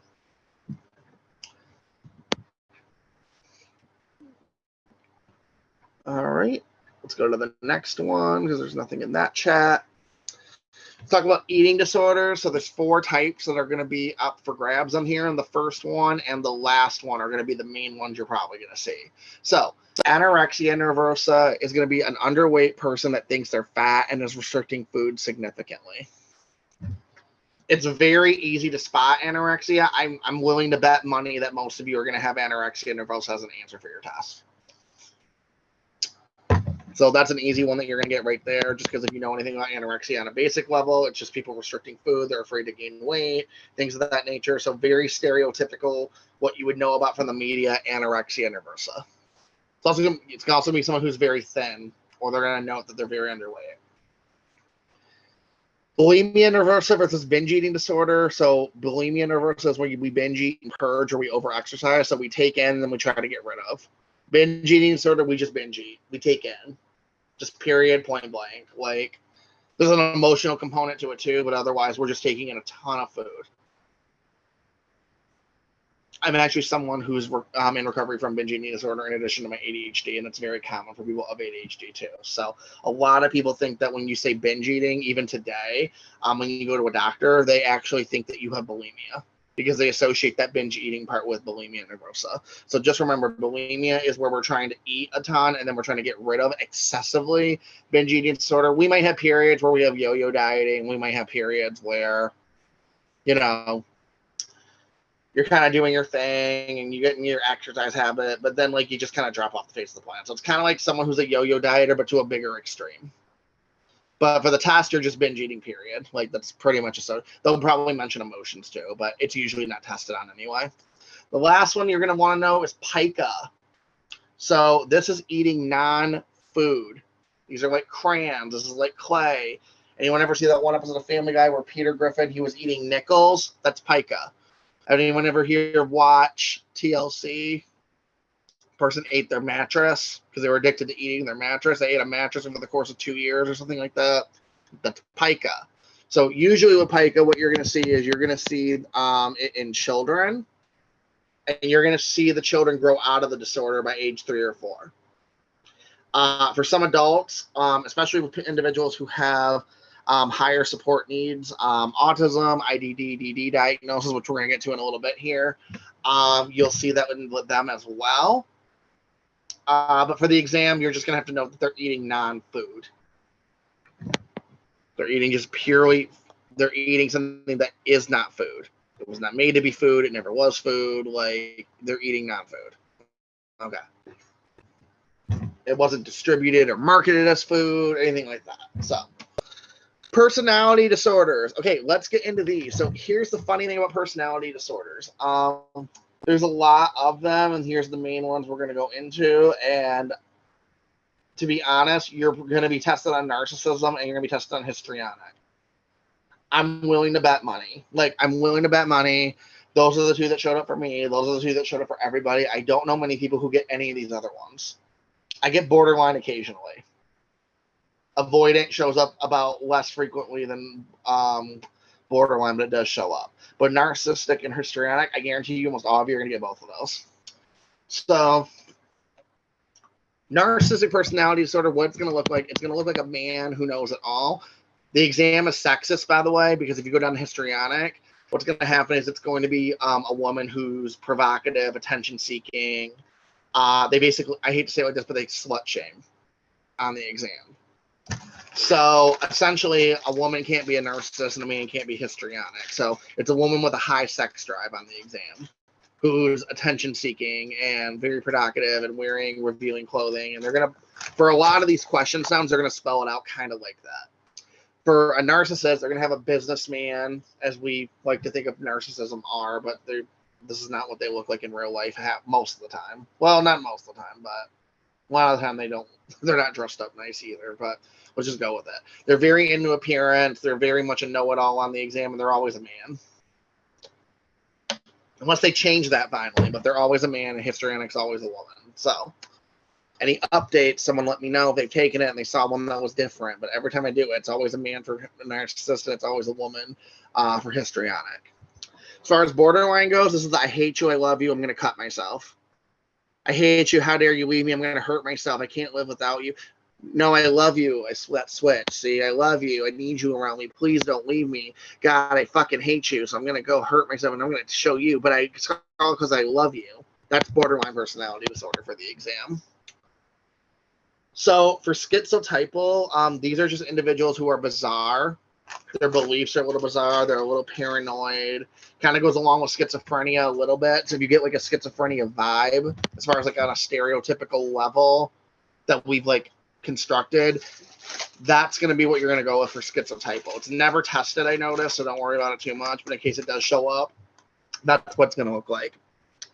As far as schizoid goes, this is just somebody with a flat affect. How I remember this one is I think of my Android when I do this class, it's always flat on my table. So for you, when you're studying, your Android is probably flat on your table, unless you have an iPhone. In which case, you know, hopefully you can just pretend you have an Android. I like my Android. It's very nice. It's always done me well. All right. So it's a flat affect. They're emotionless, basically, though. It's flat. They're not showing a lot of emotion. They're not giving you anything. Dependent personality disorder is that they need to be in a relationship constantly. Their self-worth is in a relationship. This, you could also theoretically see this in a friendship too, but it's usually on the exam it's going to be in a romantic relationship, although I know it's dependent personality disorder. It's usually not tested on. So just know these in case you need it, but that is essentially what you would need to know for personality disorders. And then I think we talked about this one very briefly, but avoidant personality disorders, when that relationship gets too serious, they bounce, they get out. They avoid relationships. Deep, meaningful connections, they avoid them consistently, like across the board. Their parents, their significant others, their professors, their teachers, their bosses. Any relationship that's deepening, they gotta go. All right, next one is going to be fictitious disorders. There's two types. There's moon chasing, and then there is, or mun chasing, and then there is malingering. So moon chasing or mun chasing, I'm not sure how it's ever pronounced. I always say it wrong, I feel like, but mun chasing is purely on the exam for attention. It's very, look at me, I have this disorder. It's very much the people on social media that there are a lot of people online actually that fake having disorders, or they pretend to have disorders. And I'm not just saying it like, oh, your disorder isn't real. I'm talking like they literally will pretend to have these disorders for social media clout. They know they don't have it. They're going to pretend they have it. I'm looking at you, Trisha Paytas, actually, with her DID diagnosis. But anyway, so it's for pure attention of some sort. Now, malingering is to get money or something in value of return. So this is like less prison time. Maybe you're faking PTSD to get disability. You'll see this on the exam possibly with a veteran who's trying to get disability. So they pretend to have PTSD because they fought in Vietnam, but they don't have PTSD. The exam's really rude, by the way, because I have a feeling everybody has PTSD, but they play on your emotions too. So that's part of the reason why they do that. But either way, anyone who went to war, I feel like, has some form of PTSD. But I don't know. That's just me. That's just a me thing. Who knows? Anyway. But it's to get something out of it in return. So for anyone who's seen episodes of Law and Order SVU, there's an episode with Miranda from Sex and the City where she tells her family. Oh, I'm sorry, she doesn't tell her family. What am I talking about? She kills her family. She kills her mom and dad, and then she acts like she has multiple personality disorder, which is now a dissociative identity disorder. And she basically gets out of going to prison, and then actually gets her sister sent to prison for something. So that's malingering. You're trying to get out of something, or you're trying to get money for it by pretending you have the disorder. Great, let's talk about IDD and DD diagnoses. So autism spectrum disorder, the big thing you need to know for this one. Repetitive phrases, repetitive moves, repetitive gestures. Very stereotypical. You'll see somebody who's autistic flapping their arms. You'll see someone repeating a bunch of phrases. You'll see someone who's very focused on what they enjoy or something they want to talk about. So that's autism for the exam. It's a lot more advanced than that, obviously, but for the exam, that's what you need to know. That's how it's going to show up. Very simple, very to the point. As far as pervasive developmental disorder, this is for children who have never been fully developed and can't be independent. These are like the 10-year-olds that are like maybe mentally or have the capacity or ability of a 2-year-old that you'll see.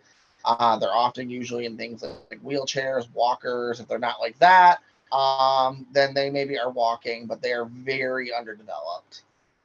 Their brain development is off. Their physical development is off. Like it's just, these are like the individuals that you'll work with for supports coordination roles if you're ever in those, where you're basically trying to arrange services for them to live as independently as they can. And then as far as childhood disintegrative disorder or Heller syndrome, This is where somebody starts developing backwards. So at one point they were a healthy 3, 4, 5, 6, 7-year-old. The next minute they are sucking their thumb. Sometimes it's worse than that. Sometimes they literally just do like a full like revert of what they once were. And I'm not an expert in that disorder, so I couldn't tell you too much more on that one. But it will show up on the exam as someone who's developing backwards.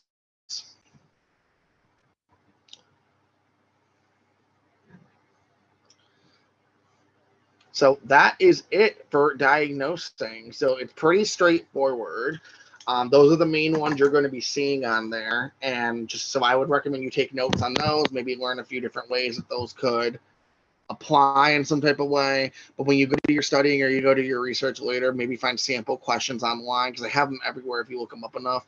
Find sample questions online through Google that have to do with those disorders specifically, and you'll see kind of how the questions are structured. If you bought a program that has mock tests, you will see how those are structured as well, especially TDC or especially the ASWB one. So any questions on disorders?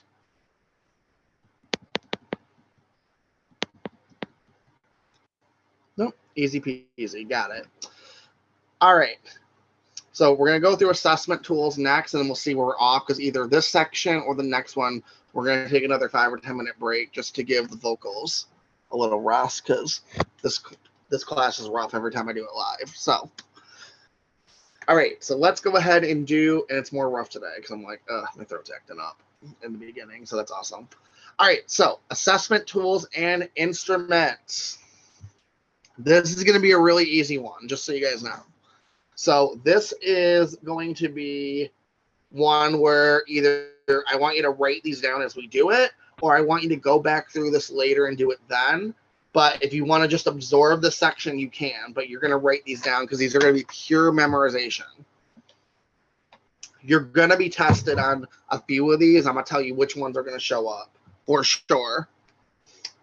So the Minnesota Multifaceted Personality Inventory, or the MMPI, and they're going to ask you this one as the acronym.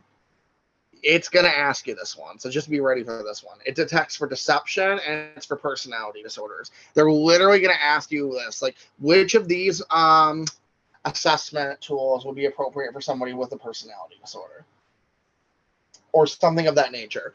And they're going to give you some that make no sense whatsoever, and if you memorize what each one of them does, then you'll be okay. But there's no real mind tricks to this, right? The only thing I can tell you is that in the MMPI, the PI can stand for private investigator. And what do private investigators do?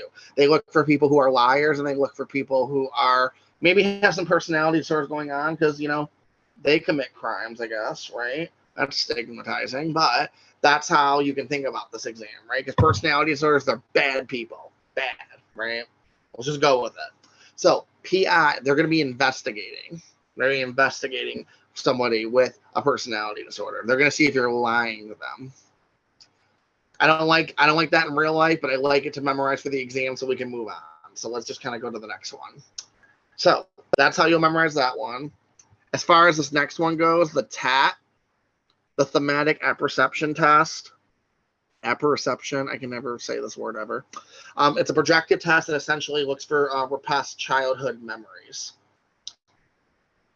I haven't found a real way to memorize this one yet, but it is just one where, you know, if you memorize it and it didn't show up for my exam. I don't remember this one at all showing up for my exam. I've heard it showing up for some people's exams also. Just kind of remember it's for repression and it's for childhood memories. And repression is going to show up in one of the other sections too. So repression kind of shows up a lot. So hopefully you'll remember that one. The next one is going to be the Rorschach ink blot. This one also looks for repression. This is where they're basically holding up an ink blot in front of your face and saying, what do you see? So if you remember the ink blot, like, it's looking for like things that you see in the ink blot through the art that you're now holding back. So if you ask someone like, what do you see? I don't even know anybody who uses the ink blot anymore, by the way. I don't even know if it's considered evidence-based anymore, but this is what you want to know in case I ask it, right? You're going to hold up an ink blot and you're going to say, what do you see? And if they see something, they're going to be like, I see birds in a sky. And unless you're afraid of birds, that doesn't really matter. Oh, okay, that's really good, okay? But if they say, I see a fire, or I see someone getting hurt, maybe we want to explore that, right? Okay, so like what's going on there? What makes you see that, you know? There's like a structured way that it's used, I'm sure, but I have never used it in my life, so I'm not sure how that would work. But you're basically looking to see what memories are we repressing and holding it within. Beck's depression inventory is gonna show up. The whisk and the waist is going to show up, okay? So Beck's depression inventory, it measures hopelessness. If you see which of these assessment tools is going to measure hopelessness or measure for depression, and it's not the PHQ-9, because the PHQ-9 doesn't measure for hopelessness, right? But they just say depression, it's not PHQ-9, then it's going to be depression, or it's going to be Beck's depression inventory. It's going to be very popular. You see Beck's on the answer, keep it in your top 2. Keep it, just keep it in the top 2. All right. As far as the whisk and the waist goes, this is for IQ testing for developmental delays. The whisk is for school children. So you're going to remember that SC as school children. So that one's going to be for children. The waist is going to measure the IQ testing for developmental delays for adults. So that's what that A stands for, adults. I think the I's in there also might stand for IQ. I'm not sure. I never looked up the acronym, but I memorized those ones, the I's in there, as like the IQ testing for school children, adult IQ testing, right? The AI and the ISC. That's how I memorize those. The next one is going to be the BASC. So this is a behavioral checklist, and it's basically just a list of 100, 110, maybe more than that actually, of different areas that your child does. So it'll say your child does their homework, does their chores, cleans for themselves, cooks for themselves. And you'd rate it like never, sometimes, often, or very often, or something like that. But that's a behavior checklist for children. And we're looking for things like delays, we're looking for behavioral issues, and we're just looking for an objective thing to start our goals off for our kids. A mental status exam is going to be the thing that you're going to look for to see if a client is oriented 3X. And this is going to come up with an elderly patient who is maybe not in their right mind in a hospital setting, and you determine, can they get a release of information sign. If they don't pass their test at 3X oriented, the time, place, and person, they can't sign for themselves because they don't have capacity.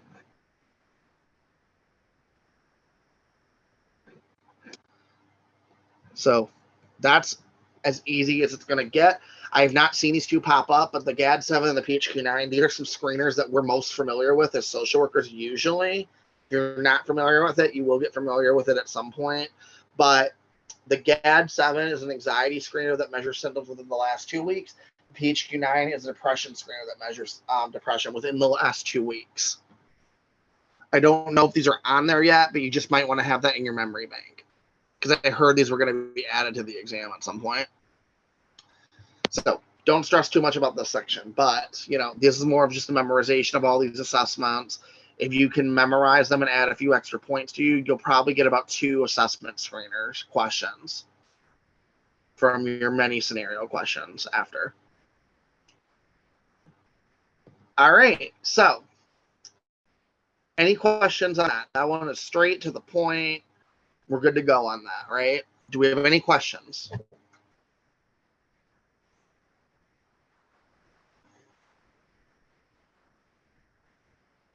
All right, perfect. So we're going to go ahead and move on to ethics. And then I think ethics is where we will do our next break, because it is, let's see, it's 2:09 right now. So remember when we talked about earlier for ethics, should do or best thing to do questions, or I'm sorry, should do and best thing to do, they are questions that are like, somewhat having to do with our ethics a little bit, especially should do, because that's our bare minimum. So if you see should do or best thing to do, we're going to use our ethical lens. And then we're going to decide what's the best thing we can do versus what is the most minimalistic thing we should do. So ethics, first things first, they allow us to be a little bit rude if needed, because rude and setting boundaries is not the same thing, but we as social workers like to think that it is the same thing. So if you read something and you think that's rude, I want you to take a step back and be like, well, is it rude or is it boundary setting? Is it rude or is it role clarification? If it's purely rude, you're just like, no, that's an asshole thing, then yeah, don't pick it. But is it really rude, or are you just conditioned to give so much customer service in your time because of workplace trauma? I don't know. Think about it, right? In school, right? They'll tell us to do boundaries. Then at the same token, they'll say you'll work 60 hours a week and not be paid. And then they'll make it seem like that's normal. So I don't know. Just determine, like, is that rude or is that not? Is it clarification or is it truly rude? And then ethics also require us to be direct with people, and it also requires us to take action steps. So here's the core of ethics. If you don't know anything else about the ethics of your life, for this exam, it's going to come down to dual relationships, your reporting requirements, and confidentiality. So dual relationships. I'm not allowed to sleep with a client. I'm not allowed to be friends with a client. I'm not allowed to buy anything from a client. I'm not allowed to take gifts. Okay? Reporting requirements. I have to report suspected child abuse and neglect. More so abuse, because neglect, if they're trying to get things together, right? It's not necessarily neglect because they're trying to get their needs met. That's not neglect. That's I'm out here struggling. I'm just not purely out. You know what I mean? So we have to report child abuse and neglect. We have to report elder abuse and neglect, and abuse and neglect of a vulnerable person. We also have to report if somebody's going to harm somebody else too. So we know they're going to harm somebody. That person is going to harm somebody, not they've already been harmed, but I'm going to actively harm somebody. We have to report that too. We're going to get to that later. And then confidentiality. When can we break confidentiality? Let's see. Well, when we have to, report child abuse and neglect. When we have a court order. We'll go into a little bit more examples on that in a second here, but that's kind of the gist of that, right? So if you understand those things, then you're going to be fine when it comes to the ethics questions. All right, so transference. So transference basically comes down to, so I'm going to teach you right now, transference is from the client, counter-transference is from the counselor. If you didn't know that. I want to start off with that one because I didn't know that before, because I could never remember the difference ever in my life. And then they taught me counter-transference, sounds like counselor, and I was like, oh, that's going to stick with me forever now. So if the client's having transference, you have to clarify your role before referring out, and you have to allow yourself to clarify boundaries and make sure those boundaries are set before you refer out. If you're having counter-transference, though, which means it's coming from you, you almost have to end the session immediately, and you have to get your shit together. So you're probably confused. You're like, what do you mean by what do you mean by end the session? Like, what do you mean by that? The exam does not want you to process it internally and then talk to your supervisor after. The exam, literally, if you're going through counter-transference, that session's over. I know, it's stupid, but that's what they want you to do with it. So, and if you're having sexual transference, you have to refer that client out immediately. If you're having counter-transference with sexual transference, you have to refer them out immediately from your end of things. So if you're having counter-transference, you're a tainted individual, and you have to be punished, I guess. Not really, but you know what I mean. So that's what you want to do, though, if you're going through actual counter-transference. That's the big one that's going to come down for you. They're more so going to ask about you versus the client, but now you know what to do for both. All right, so the first thing when it comes to confidentiality is that it exists even after death. I never gave this active thought until the exam, and thankfully I never had this situation come up before the exam. But confidentiality does exist even after death. So if you have a family member of a client come in and they're like, I need their records, and they never sign for their records, and they've got a court order, you can't get the records. Confidentiality exists even after death.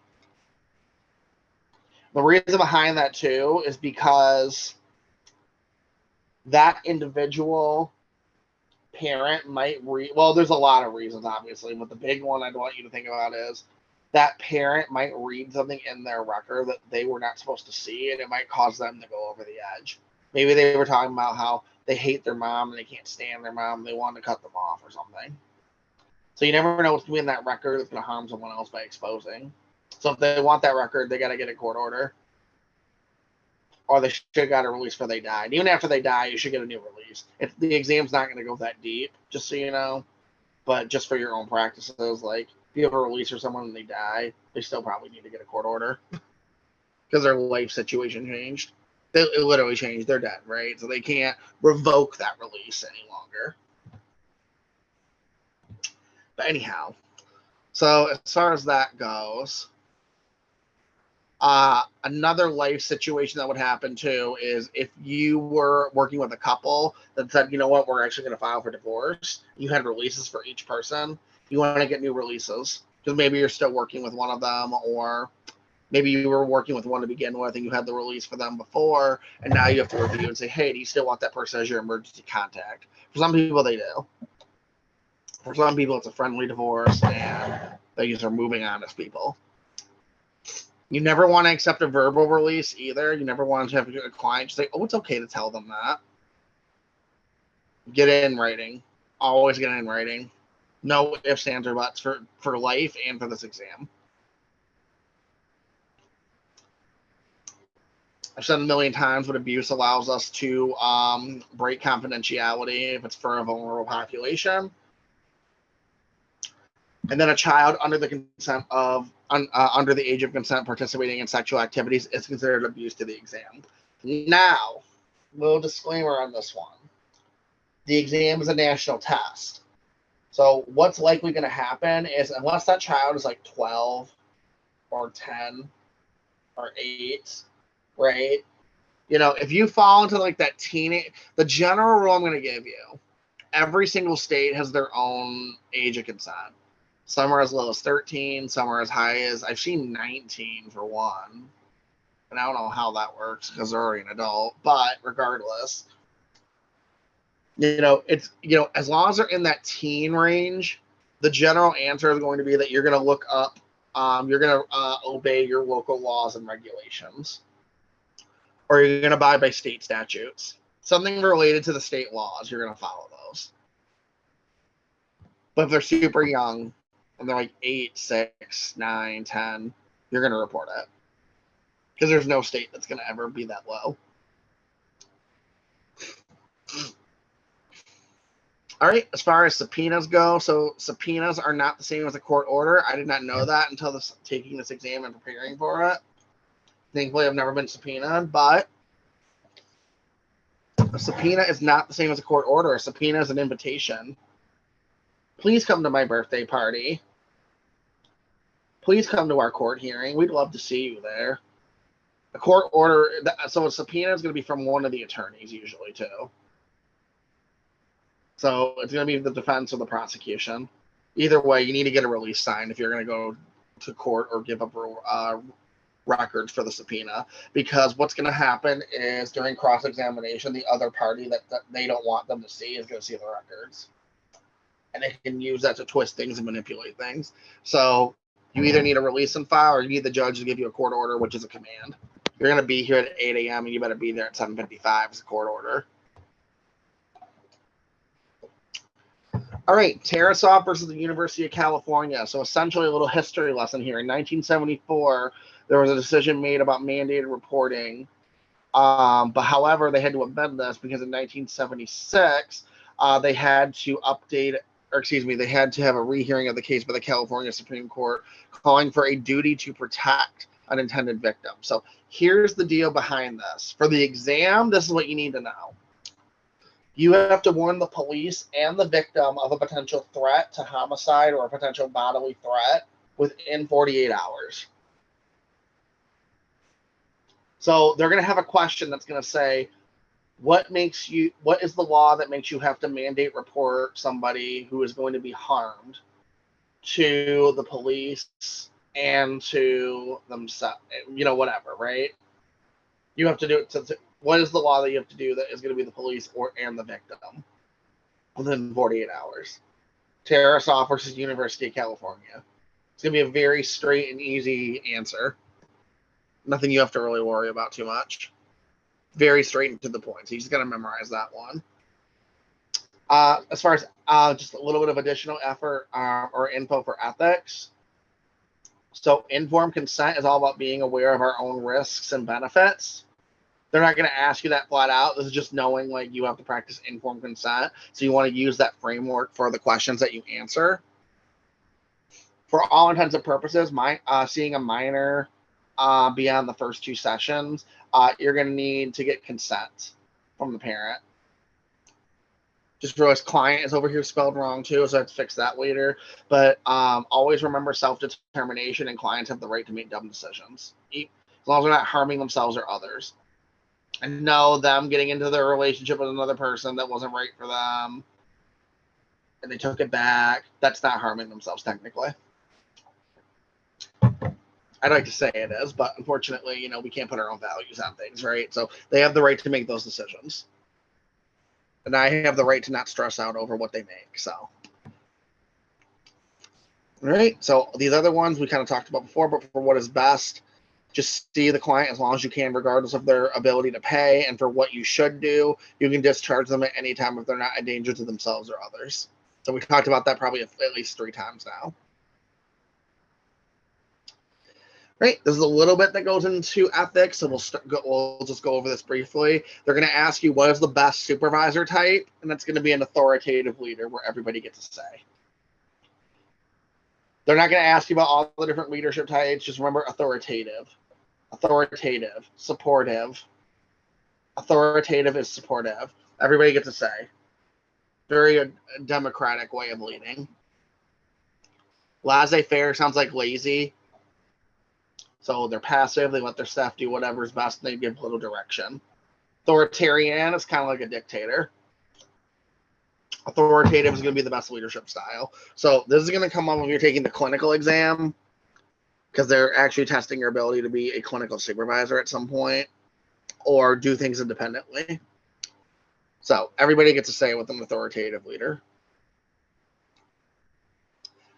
All right, so this is my favorite section. We're going to take a break at real quick, but I call it Freud and some other dead white men that had some thoughts, right? This is all about theories. So we're going to take a break on this. We're going to take about 10 minutes to kind of just rest up, and then we're going to come back right onto this. Someone said, what's the age of consent? Age of consent for general purposes is going to be a range of 13 to 19, okay?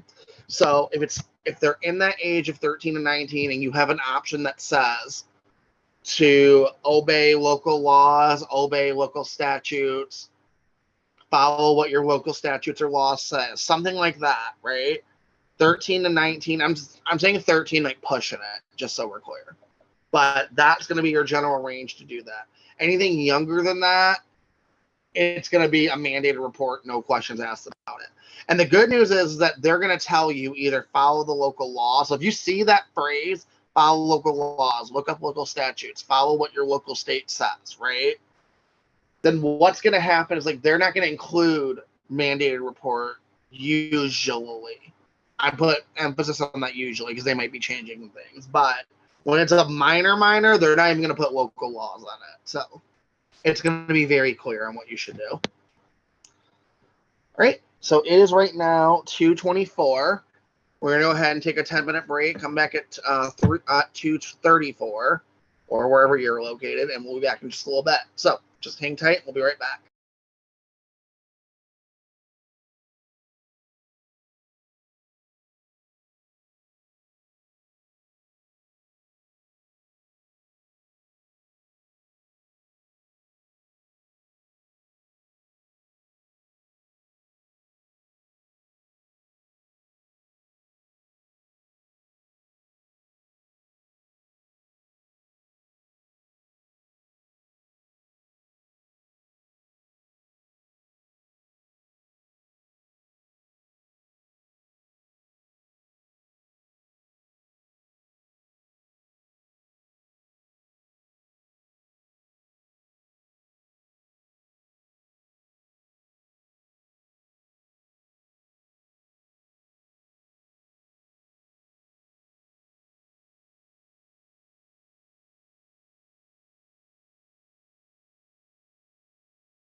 All right, let's jump right back into it. So we're going to talk about theories today, and we're not about the exam's favorite guy, Freud. I'm not a big fan of Freud, but we're going to cover him real quick. So the cool thing about a lot of these theories is that it is more so memorization based. So from here on out, a lot of the stuff doesn't require a whole lot of abstract thinking as much as it does just kind of memorizing a lot more things. A few things here and there maybe will come up, but this is really just more so like the memorization piece. So here's the thing. You will be tested on Freud's psychosexual stages of development. You will get one question on it, maybe two. I've heard of some people getting two, maybe two, but you will get at least one of these. So how you're going to remember the stages, oral, anal, phallic, latent, and then genital. You're going to remember the phrase Orphan Annie, pretty little girl. Orphan Annie, pretty little girl, Orphan Annie, pretty little girl, Orphan Annie, pretty little girl. Okay, you're going to remember these. So as far as the age ranges go, they're gonna ask you like at what stage does between 1 and 3 go through according to Sigmund Freud. So if it's 1 through 3, it's gonna be anal. Okay, so the cool thing about memorizing the ages is that if you notice, they kind of go in a little bit of a pattern. They increase by the multiple of 3. So 0 to 1 is just easy. That just starts us off our life. Okay. Then it goes 1 to 3. So notice it jumps 3 as your max. Then it jumps again 3. So 3 to 6. Then we're going to double it again. 6 to 12. Okay. After that, 12 plus is pretty much where the max you got to go to as. So if you can memorize Orphan Annie, pretty little girl, you can memorize those patterns of ages, you will get at least your one question right. And again, it's just one question. So I would not stress. I would either take your phones right now, I would take a picture of this, I would screenshot it, or I would just, when you go back through this, write down the stages, and when you get back to this point after you've memorized your first, your next, your best, your shoulds, then you're going to go back to this.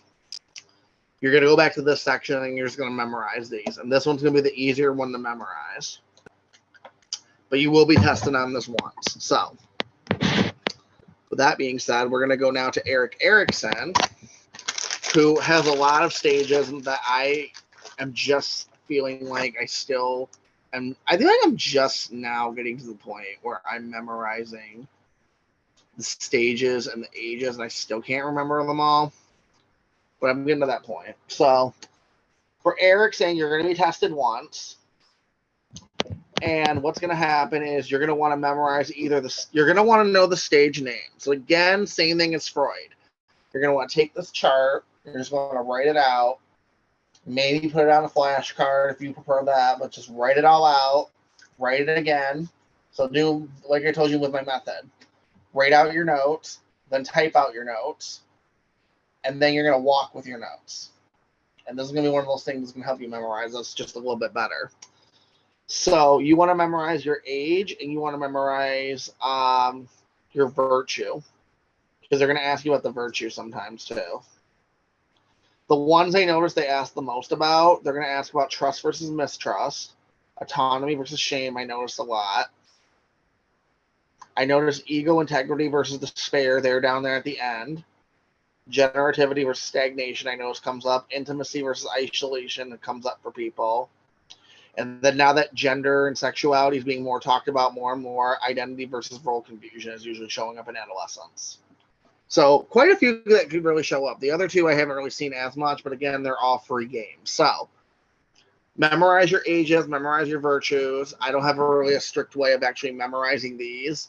It's just more so you got to figure out how you're going to get them down. But if you just write these down twice and then study them, I promise you'll know enough of them for when they show up on the exam, you'll get your one right. And again, it's one question. So again, for these ones where it's like, okay, we're doing all this information for one question, we're not going to stress over it, right? See how we're kind of going through that? We're getting a little bit more relaxed now. These are the parts you're not going to have to worry about as much. If they ask about Rogerian therapy or Carl Rogers, he's the person who came up with person-centered therapy, their client-led sessions. Love the style of therapy. The therapist listens and reflects without their own interpretations or diagnosis. So easy peasy. If they ask you about who came up with person-centered therapy, you're either going to say Carl Rogers or what is Rogerian therapy, person-centered therapy. You may be tested on him, but it kind of shows up here and there. As far as Kohlberg's theory of moral development, there's 3 stages you're going to want to know. So there's the pre-conventional stage, which how I remember as preschool, pre-conventional, preschool. Then there's the conventional moral stage of development. And then there's the post-conventional stage. So pre-conventional, with preschool, the kid wants to be seen as a good kid. They don't care if they're a good kid. They don't care about that because kids are assholes. I love kids, but they're assholes. And they want their needs met. And so if they think that they can perform and make you think they're a good kid, they're gonna get their needs met by pretending they're a good kid because they notice that other people value goodness or obedience, right? So they can perceive that happening to get their cookie or their toy or what have you. They're going to do that. Conventional is where you're more law-abiding. You don't necessarily believe this with your whole heart, but you obey laws and social norms, so you just kind of do it. So that's where your morals will come in. You'll be more law-abiding. Most people are mostly law-abiding. There's usually little things here and there that'll come up that'll make you compromise your morals, where it's like you think something like, let's say you like one moral we probably mostly all just honor is like we don't want to kill people, we don't want to murder, we don't want to take anyone's life usually. But then something will come up on the news where like somebody like there's actually just recently a baby in the Metro Detroit area that got killed by mom's boyfriend, actually, not even his kid, but like he took baby and killed her, basically dumped the body in Detroit. That was a situation where for a lot of people, including myself, we were like, I don't really believe in the death penalty and I don't believe in killing people, but that'd be an exception. You know what I mean? But then we were like, no, that's like our morals. We don't want to kill anybody. Law says otherwise. And we don't want to, get on their level either. But, But it's one of those things where it's like, it crosses your mind as a human. If you don't say it crosses your mind, you're lying to yourself, right? Post-conventional is like, I believe in this with my whole heart. I believe this is an individual being.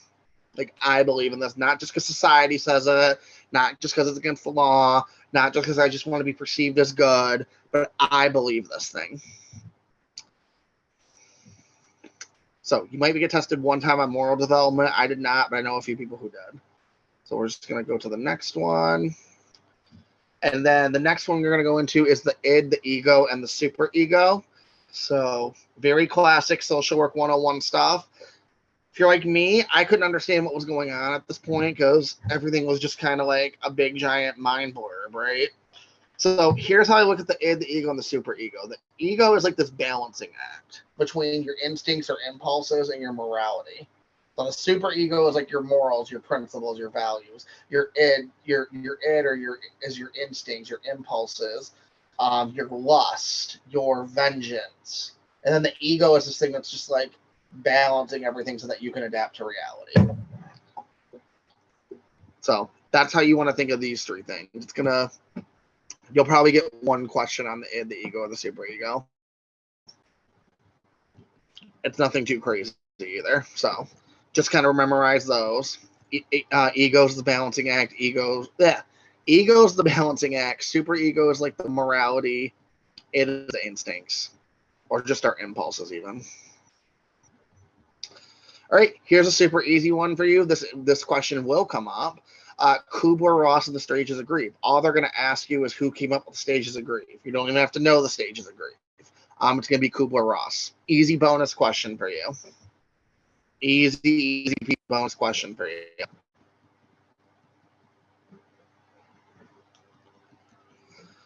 All right. Here's where some more memorizing is going to have to come in. So we're going to talk about defense mechanisms and Anna Freud. You're going to get 2 types of questions. You're going to get one question on who came up with defense mechanisms or who created them or who researched them, right? So it's going to be Anna Freud. This is Freud's daughter. I don't know anything wrong about Anna Freud. I don't know if she did anything or not because of her dad, but, she looks like a sweet old lady who bakes cookies in that picture. So, if anyone knows anything bad about her, let me know. But I haven't researched her. She just looks, nice, I guess. I don't know. So They're going to ask you, though, who came up with defense mechanisms, who created them, who researched them, who founded them. Anna Freud. Not Sigmund Freud, Anna Freud. All right. You may be asked about defense mechanisms in some capacity, so we're going to go over these too. So, repression. This is all about keeping disturbing thoughts away. We're kind of ignoring it, minimizing it, pushing it off, right? It's kind of like the Oedipus complex. You can't marry your opposite sex parent, and you can't kill your same sex parent, right? That's the Oedipus complex. So we have to like bring that down. That's not cool, right? We don't do that anymore, right? We're not. This is where you get mama's boys and daddy's girls, actually. It's like a very low-level version of Oedipus and his complex, right? That all has to go back to Greek mythology if you're not familiar with the Oedipus complex, but it's all about just keeping those disturbing thoughts away. So it's not that bad type of feeling. Now, repression is a little bit different than denial. Denial is just refusing to experience the experience, like wholeheartedly, as best as you can.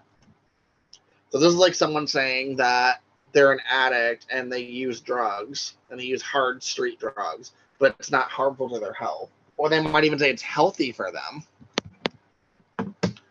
Or they might even just say, I'm not doing drugs, right? That's denial too, right? Oh, I'm not doing it. And they won't just say that to you. They'll tell themselves, I'm not really doing these. Those aren't drugs. That's an actual thing, actually, with substance abuse. I'm not doing this. And you just kind of pretend it doesn't even happen at all. So it's like taking repression a step deeper. Right. So displacement is settling one impulse with another. This is almost like a child punching their wall when they get grounded because they didn't address the issue appropriately with their parents. So they didn't express their feelings to their parents. They didn't just accept their consequences, take it on the chin. They didn't talk it out or debate it or anything. Instead, they just kind of gave their parents silent treatment and punched the wall because they're mad. Projection is basically when a cheating spouse accuses somebody else of cheating. So they're doing the wrong thing, and they're accusing you of doing it because they're doing it. So anybody who you're seeing, right? If you're seeing someone in a significant relationship and they're always saying, like, wondering what you're doing, where you're going, are you cheating, this and the other, I don't know. Just look out for that shit. That's what I'm saying. It's an actual thing. Regression is going to be where our therapeutic progress declines, okay? And the client reverses back psychologically. So this is almost like a recovering addict relapsing due to a new trigger being introduced to them, or maybe even a previous trigger being introduced to them. And so they were not using drugs at all, and now they're suddenly using drugs again. So I want you to remember regression, because when we do the sample questions, you're going to see that one pop up. Right, the next one is going to be sublimation. So this is the same thing as displacement, but it is positive. So this is like a recovering addict that works out when they feel like they want to use drugs. So you're replacing that impulse with another. So sublimation equals substitution, appropriate substitution.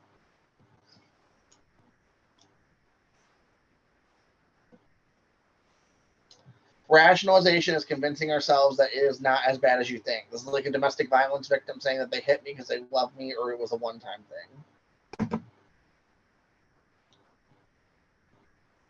So that one is pretty straightforward, to the point, perfect. All right, no questions on here. Wait, you said go back. Okay.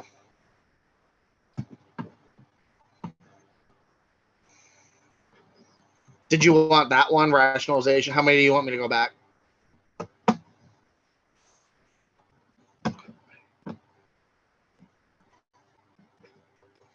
Okay, perfect.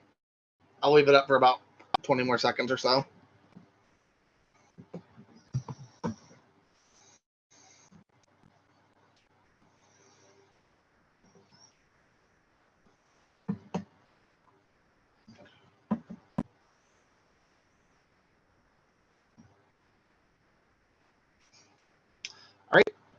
So that is defense mechanisms, though. So any questions on those? I think they're more memorization based. If you just kind of list them out and kind of look them up, you'll kind of see, as you see the structure of the words, they make sense. But it is one of those things where you are going to have to list them out and maybe either do some flashcard work or, like I said, my method of just charting it on like your notes and then putting it onto a piece of paper and then walking with those notes. Like you're getting that activity through reading, through writing, through reprocessing. And these will help with your memorization ones. All right, let's go to research. We're going to do research. This is going to be our last section before the sample questions. And once we do research, we're going to fly by this. We're going to go ahead and just, let me see what time we're at right now. We're at 51. We're going to take literally a 5-minute break after research methods just so I can get something set up and whatnot. And then we are going to just hit the sample questions hard. So we're going to fly by research. You're probably not going to get research questions. This is the part where if you need a bathroom break, if you haven't already taken one during your breaks and you don't want to miss anything, you can probably skip this one and watch it later because you are not going to have any research questions. If you do, you're a rarity. I've heard one person say they had 5 research questions. I don't know why. No idea why they had 5 to this day. But most of us, the 99% of us, we're not going to have any research questions. Okay? Because most of us, again, we're all either at the master's level in this class, I'm assuming, or we're in the clinical level, right? So we're not going to stress over this one. So with that being said, I'm going to teach this one as best I can because I am not a research person. So I kind of had to look up what all these things mean. So first things first, the null hypothesis. If they ask you which of these means that there is no difference between 2 groups that you are researching, that is your null hypothesis. So basically your null hypothesis means that group A and group B, between giving group A a placebo and group B giving them a new medication, they're not going to see any differences between them, right? They're going to be exactly the same. You want to reject the null hypothesis because it shows your research is worth doing and there's something actually happening here. Now, in research, there's 2 error types. Type 1 is thinking there's a relationship between 2 groups of people when there is not, and type 2 is a missing relationship between 2 groups. So I always say type 2 is better than type 1 because if you think of it from the realm of dating, I would rather miss the relationship that I should have been in and just be single and not hurt than I would be if I were to waste my time on someone thinking something was there when it wasn't.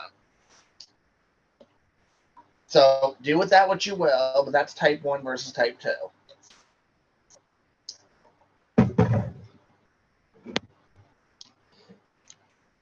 So here's some terminologies that you're going to have to look out for this exam. If they show up, they did not show up for any of mine. They don't show up for many people of yours. If anything does show up, it's going to be on the next slide, I feel like. But as far as your terminologies, in case you need to know them, nomial data. This is basically data that is organized, basic demographics, age, male, female, maybe race, things like that. Ordinal data is data that can be ranked. So it's less than something, it's more than something. So 10 is less than 9, or 10 is greater than 9. 9 is less than 10. So there's a ranking to the order that you go into. Interval is data that can have an actual meaning, such as temperature. So 60 degrees is a lot different than 20 degrees, right? So that interval makes a big difference. So that's one example of an interval. Another example of an interval could be a speed limit or a speedometer, I guess I should say. Like how fast you're going. 60 miles an hour is a lot different than 200 miles an hour, right? So a ratio, going back to like middle school, this is data that is quantitative in nature. This is like 1/2, 2/4. You know, we can see the quantitative nature of it. So for every, like, let's say, for every medication that group A got, or for every placebo dose they got, it seems like for every one of them they had one good day, as opposed to Group B, they had 7 good days. So the ratio there would be 1 to 7, just to kind of visually see what's going on. And then a correlation is the relationship between 2 variables, in which their scores in research being closer or further away to 0 or 1. Okay, what does that mean? So basically, 0 is your null hypothesis. So if you've ever looked at a scholarly journal article in school, you'll see like Group A, Group B, Group C. You'll see all these little numbers under it, like 1, -1, 0.1, -0.5, right? And that's telling you that their research is going in a different way. So the further away you get to 1, or I'm sorry, the further away you get to 0, even if it's negative, that's showing how much change is happening either way. So you want to get far away from 0. So that's what the correlations are looking for. How far away are we from 0? Is it 0.1 or -0.1? Well, then it's not really that far. If it's like 0.75, then yeah, we made some significant change on this research article, or this research project, I guess I should say. Again, I'm not a researcher, so there's probably a more technical answer to let you guys know that, but that's just like the basics you want to know. Okay, talk about variables. Independent variable is your cause, dependent variable is your effect, okay? So you want to think everything happened for a reason, and your effect is dependent on what caused it. So what caused weight gain in the example down below, the research project showed that diet pills and enhancers led, so that's the independent variable, is the diet pills and enhancers. That's what led or caused the weight gain, according to the research. So you may be asked about independent variables. Again, I was not, but I've had sample questions that ask me about it, so you might want to know it.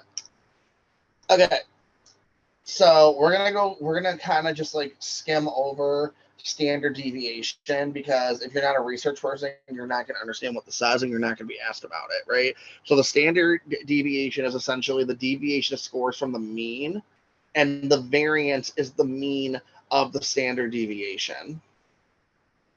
What the hell does that mean? I don't know, but you're right. But if anything, you're going to be asked about mean, median, and mode. So we're just going to honestly leave that be, because you're probably not going to be asked on it, because we're not research people. Because why would we be asked about research if we're doing a clinical test? And again, you're going to have like one question on it, or you're going to have none. You're probably not going to have none. So the mean is your average. So how do you measure a mean? Let's say you have 5 test scores. You have your test score that says 9, 10, 11, 12, and 13. So if you add up those scores and then divide that by 5, I just know this because I did this ahead of time, you're going to end up at 11.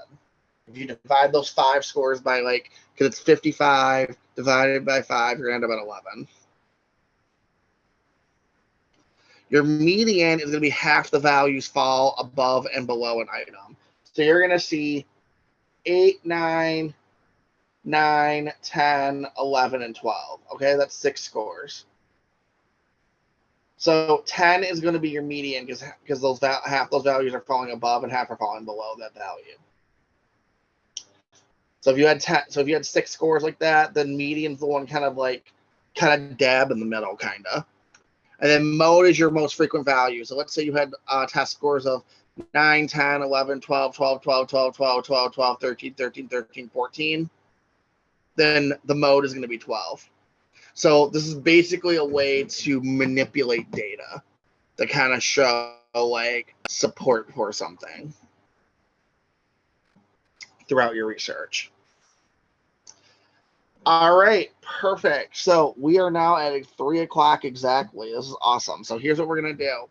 I am going to have us be on like a 5-6 minute break. I'm going to get something set up in here for the next class I'm doing. So I'm going to be sending out a Zoom link to you guys who registered for that deluxe class for private practice stuff. So I'm going to get that sent out to you all, and then we're going to start the quiz. So hang tight, everyone. We'll be back in about 5 or 6 minutes, y'all. So just hang on one moment.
All right, so we're going to go ahead and get started here. And so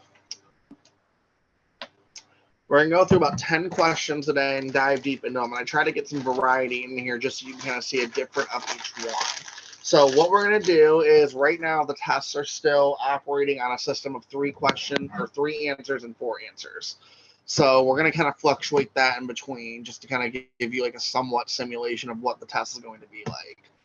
So let's go ahead and get started. So for this first one, I'm going to read out loud with you, and then I'm going to have you guys maybe unmute your mics so that we can engage in discussion for this. So a 14-year-old girl discloses to a social worker that she has been in a physical relationship with another girl at school.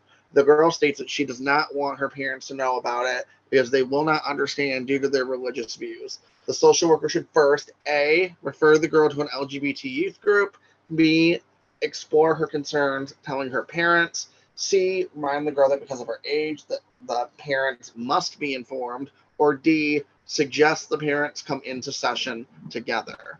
So, does anybody want to start us off and have any thoughts on this?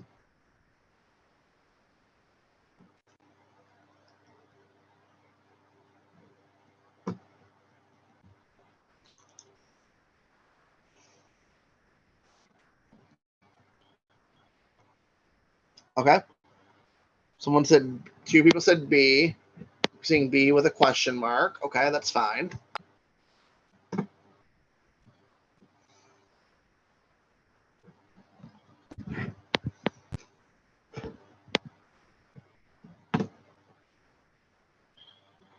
Right, someone else said B.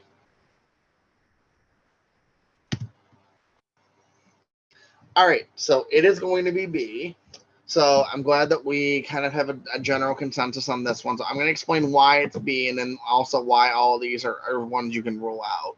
And if there's any way that anybody wants to share how they came up with that answer too, then they can share that as well. But what I would do is if I was using the elimination method, I would see, since this question said first, I'm following this like a train and a script, okay? So I'm like, where are we at in the script with this? So in this script, she says that she's been in a physical relationship. She does not want her parents to know about it because of they don't understand because of their religious views. So in my mind, we stopped at a V. We stopped at a validate, okay? So I have to assign all of these answers a letter, right? So refer the girl to a LGBT youth group, right? I would say, even though it says refer, I would argue that would be more of an educate stage. But let's just go with it. Even if it was a refer stage, we could use this too, right? Remind the girl because of her age, the parents must be informed. Well, that's the opposite of validating. So I'm already going to get rid of C. So C is definitely out. A, we can get rid of too, because we're not at that point yet. But then we look at it and we say, well, suggest parents come into session together. And it's like, okay, well, if they come as an individual, stay as an individual. If they come as a group, they stay as a group. And then B, we're not there yet. So that means we have to go to our next stage because we're not at the stage we should be at, right? So now we're at our explore stage. So that's why we're exploring her concerns. We're telling her parents. We're assessing, first of all, to see her safety. She said they won't understand because of her religious views. That's a cue to me to be like, okay, are they abusing her over? That's right. You know. You said B in the state of Ohio. You said B in the state of Ohio. Consent is 14. Okay. And just remember, on this exam, you're not doing it based on your state. It's a national test. But you still ended up on the same spot. So that's the important part. But as far as like telling her parents go, right, we also might not even have to tell her parents. Because part of exploring her concerns with telling her parents, that would also not only just be looking for her safety, but that would also be involved somewhat exploring like what else is happening in that relationship, right? Because physical relationship, that's an umbrella term. That's not a sexual relationship. This just means I'm here. I'm physically here. I hug you. I kiss you. Might do other things too. Who knows? But that's not specific enough for me. So that's a good way that you can look at that one. And that's how you can come to get that answer. So any questions on that one? I think we're all on a pretty good path on that one. All right. So here's what I'm going to do for the next 4 or 5 of them. I am going to put 1 minute on the clock for each question. And I'm going to have you read these silently to yourself, and then we'll review them together. So go ahead and take 1 minute on the clock for this one.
All right, so let's go ahead and take a look and see where we're at. So, all right, so I saw someone drop in the answer and say D. I'm not seeing any other answers. So for this one, right, we have to look at the definitions as to what each of these are, right? So a social worker has been provided individual therapy for a client who was sexually abused as a child, never developed strong relationships. As the relationship with the social worker begins to deepen, the client becomes more weary of the social worker, saying, I'm not sure I can trust you anymore. What is this an example of? So I'll tell you right now, as far as regression goes, it is not regression. And I thought it was regression when I first saw this, actually, but it is not regression. And the reason it's not regression is because you lacking trust, but then communicating that trust does not show a decrease in therapeutic progress. It shows a fluctuation in the therapeutic relationship. And one could argue, well, that could be directly related to the progress, but that's not the progress itself. So regression is going to be out. Rationalization. So what are we rationalizing right now? If you read into this hard enough, you could come up with a theory of like, I'm rationalizing and saying it's okay for me not to trust you anymore if you read it hard enough, but that's not what's happening here. So we can get rid of C. So then you have displacement, which is displacing one negative urge for another, or transference, which is how the client perceives the relationship. So if anything for me, this is going to be a transference issue. This directly has to do with the therapeutic relationship, and in a way they're implying that they're either as someone else or, there we go, I see more answers coming in now. They're seeing you kind of as someone else. Displacement is kind of like saying, I can see why people can see displacement too, because you're kind of like displacing or misplacing. Maybe we're thinking of misplacing of like our feelings from someone else toward another, but it's most definitely transference. Right? Is there any questions on that one? Yes. Pilar. Yeah, there we go. Sorry. It's okay. I'm sorry. I'm having trouble. Oh, sure. How is it? Oh, no, you're okay. I was just trying to unmute the mic and I couldn't figure it out. Because I did the first thing I did was get rid of A because it didn't sound like the example you gave for transference and countertransference when we were talking about it. Sure. So I guess I'm having like, how is it transference? Got you. Okay. So if you look into it in the second sentence, you're going to see as the relationship with the social worker begins to deepen. That phrase right there is emphasizing that this is about the relationship specifically.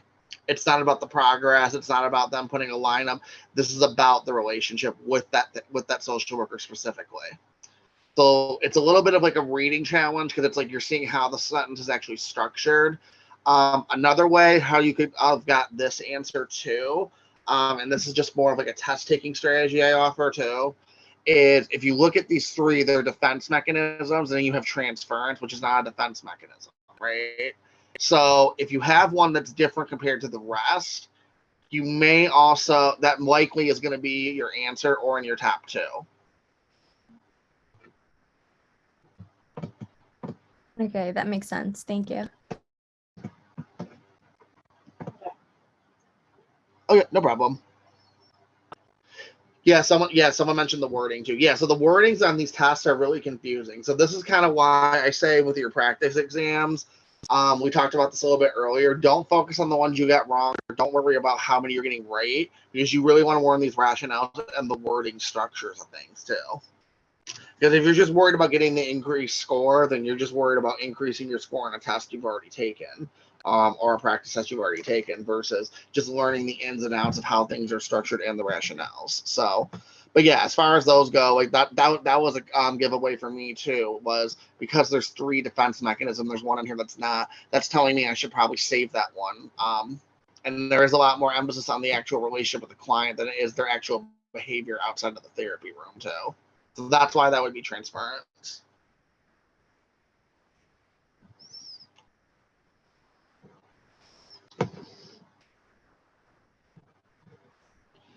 All right, let's go to number 3. So go ahead and take a read at this one, and we'll talk about it in 1 minute here.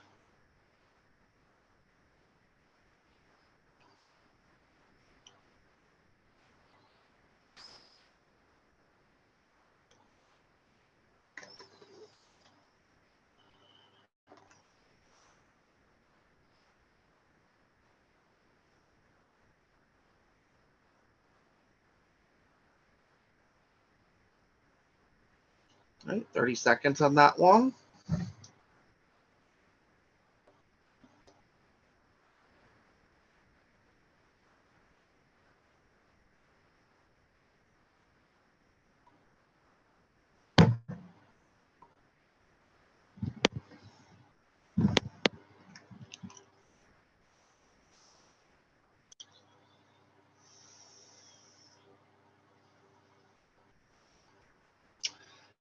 All right, let's kind of see where everyone's at here. All right. I am seeing C, I'm seeing B, and I am seeing B. Okay. So this is one of the reasons why setting your code of ethics, that you need to read the code of ethics and see the things it said. Because on the outside of the surface, you would wonder why you're about to do what you're about to do. So the answer is going to be C in this case.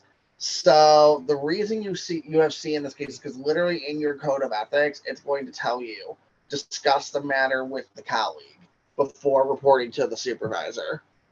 So you're going to go colleague, supervisor, and then licensing board. The reason this is because you are going to do a lot more change by telling that client right away that, hey, I know what you're doing. I know, I've heard, whatever, right? Approaching the client saying, I know this is happening between you and this client, that's going to stop immediately. Let's say they're taking their encounters and they're doing it during their client sessions. So they're doing it in the therapy office, right? So that means you have to walk down the hallway, go get your supervisor, wait for him to get off of a call. Meanwhile, you know this client is coming in to see them at 11, right? It's 11:05 now. Then you get off the call. Then you have to tell the person what's up. Then they need clarifying information. Then you go down, and then you walk in about 20, 25 minutes in on the act. That act is still happening.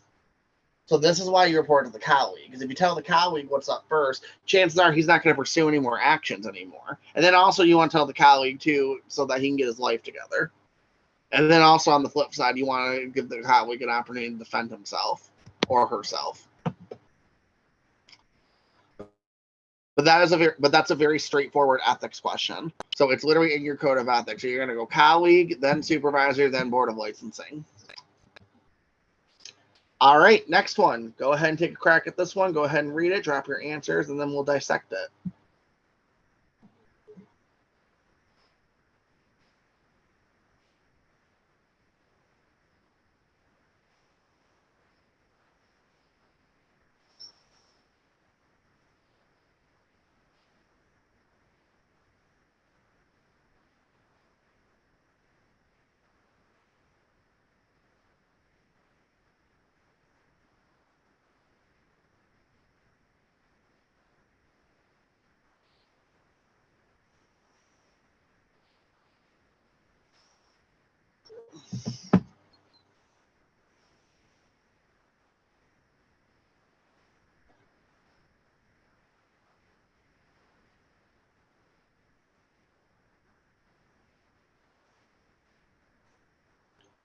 All right, 10 seconds.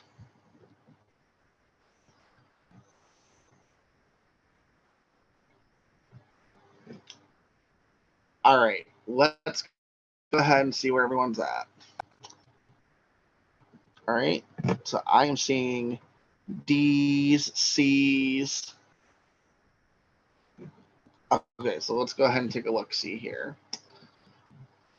So what you have to look out for in here is you have to look at the surrounding events as well as the timelines. So the first thing I noticed in here is that there was a sexual assault at a party a few months ago. Okay, so timeline and events. So we could read the rest of the question and see about the symptomology in case anything is throwing us off. But the symptomology also is saying that since the assault, she's been having since the assault. So it is directly related to the assault. She has been having difficulty sleeping due to nightmares, isolating herself from friends, and she can't focus during class. Okay. She tearfully states that she doesn't know what to do and feels helpless. All of this is directly related from the assaults. This is a trauma-related issue. So we're going to get rid of major depressive disorder and persistent depressive disorder. So you're left with acute stress disorder and post-traumatic stress disorder. So the reason that it's going to be post-traumatic stress disorder is because it's been a few months ago. So remember when we said that acute stress is within the first month? It's within the first 30 days. It's been a few months. It's been at least 2, maybe more, right? So that's why it's going to be post-traumatic stress disorder, because you have all these things related to a trauma, and it's been within the right amount of time, too. Does anybody have any questions on that whatsoever?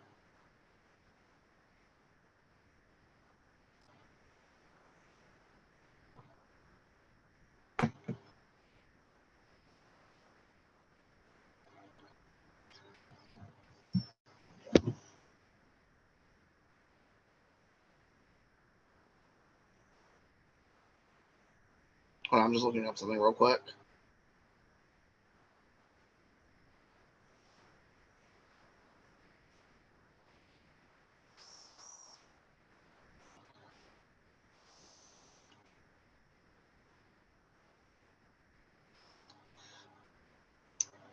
So I'll have to look up the actual DSM criteria for PTSD, but for the exam purposes, it's going to be within 1 month. So they're usually not going to say 6 months, 3 months. They're either going to say last week or a few weeks ago, or they're going to say a few months ago. A few could be 2, 3, 6. They didn't quantify it. So it's most likely going to be PTSD, essentially. So I'll have to see about that in the DSM criteria because I actually don't remember for sure. But that's why it's going to be more than likely PTSD than acute stress, because acute stress is solidified within the first month. After the first month, it's no longer just acute stress.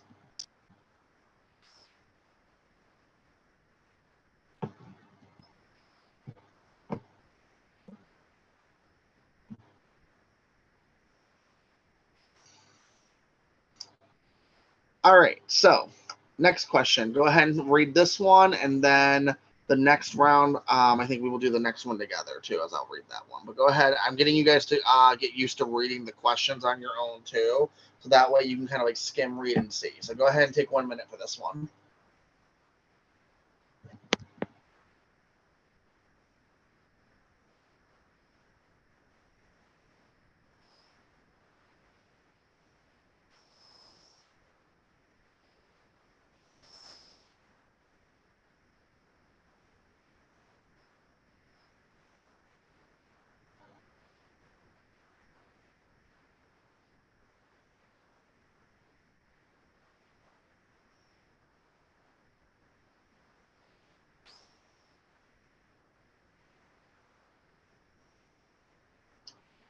All right, 20 seconds on the clock.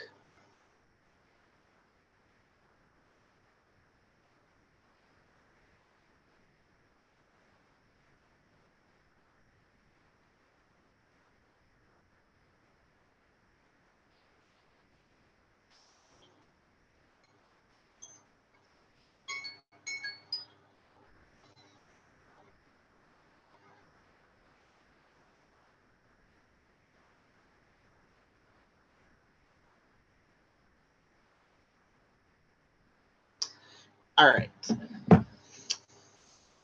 So let's see what everyone came up with here.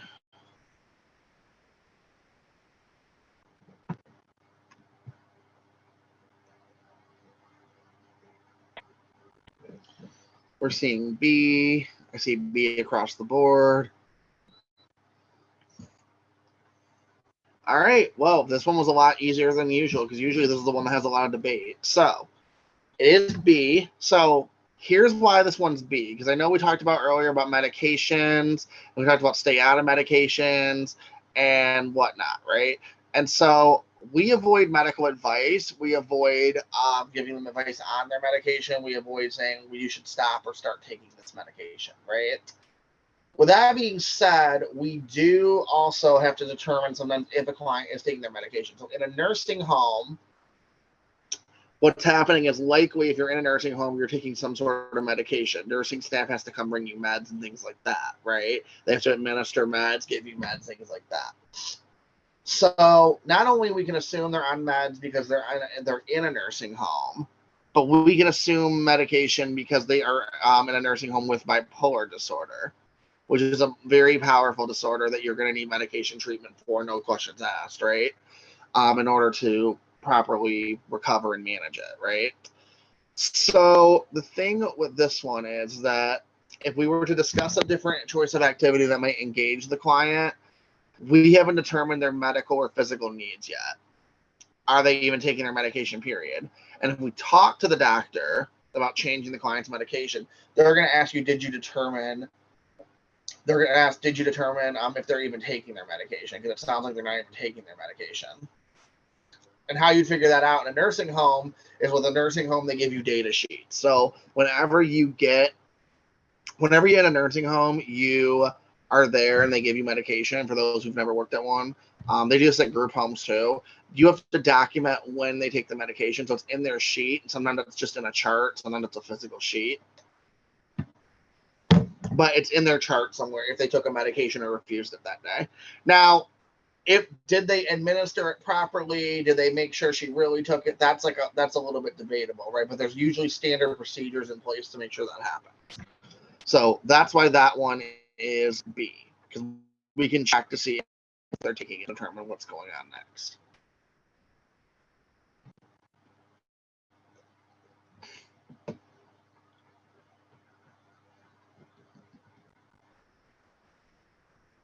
To clarify on the exam, if the client has bipolar disorder, they're definitely taking medication. No. Okay, I'm glad you asked that actually. So they are taking medication if it is like we're trying to determine if they're taking medication or should they be taking medication if it's in a nursing home.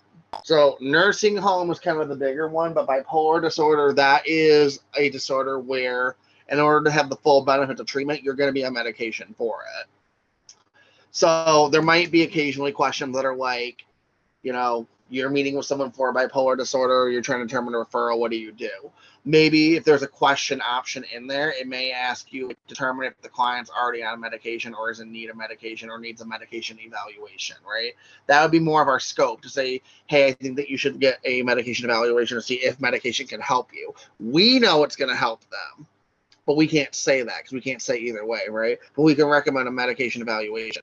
Now, because they're in the nursing home and because they have bipolar, more so the nursing home, but the bipolar disorder is just kind of like more evidence for it. We know that they are going to be on medication because pretty much anyone in a nursing home is almost going to be on medication. I think everybody, unless they're refusing it or something, like there's really no reason not to be. Otherwise, they would be in a group home setting, in theory, or what have you.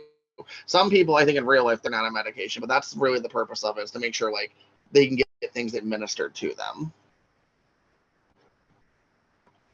My chat keeps like going up and down too for some reason today. So hold on one second. Okay, there we go. But yeah, that was a really good question actually. I do appreciate that being asked because yeah, that could be led to that could have some confusion with it. Okay, sorry about that. All right, let's take a stab at question 6. So a social worker has been meeting with her client. that lost her husband a year ago. Client has been maintaining her finances since her husband was the one who took care of the bills when he was alive. The client is now 2 months behind in the payment of fees and has no ability to pay soon. Professional ethics allow the social worker to. Okay, so we don't have a should and we don't have a best right now. So, what do we do, gang? What do we think we should do in this? There's not a should and there's not a best.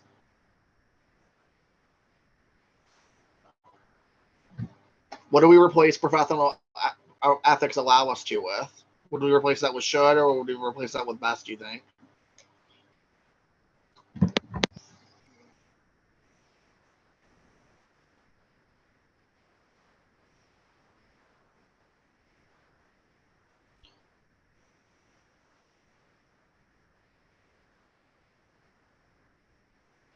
So professional ethics allow us to. So if you look at professional ethics, that means we're referencing something that's being written, right? So we're looking at what's being written into our code of ethics.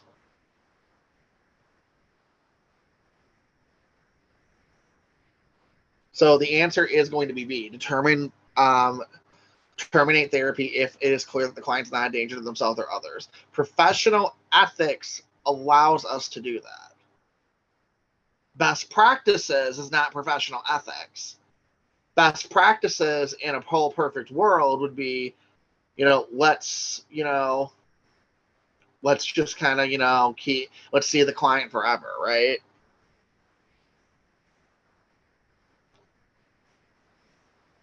If you look at this question too, everything has to do, well, not everything, because technically, I guess best would be D, actually, so I was going to speak on that one.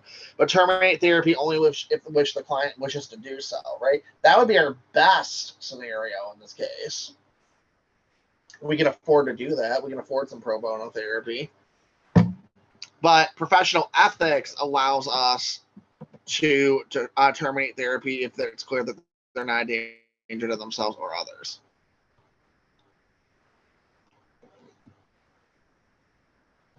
All right, so let's go off into question 7. Which of the following instruments is used to measure the intellectual capacity of a child? So this is going to be a really easy one. So go ahead and drop your answers in.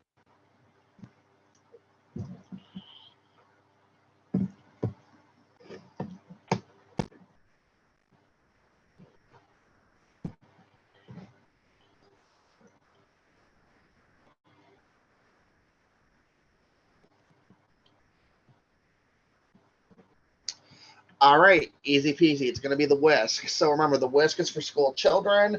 If this was for an adult, this would be for the waist. The towel 3 is the written language test. So that's not one you have to worry about, but that is what that is. And then the Beery VMI, that's for our visual motor integration. So that's for motor skills. So that's not one you have to worry about either. And then the MMPI, that is for the personality disorders and deception. The Minnesota Multifaceted Personality Inventory. Easy, easy. Okay. I want you all to read this one for a full minute to yourselves this time, just because I want you to really absorb this question, because this is the one that, we're going to go into it, right? So let's get on to it.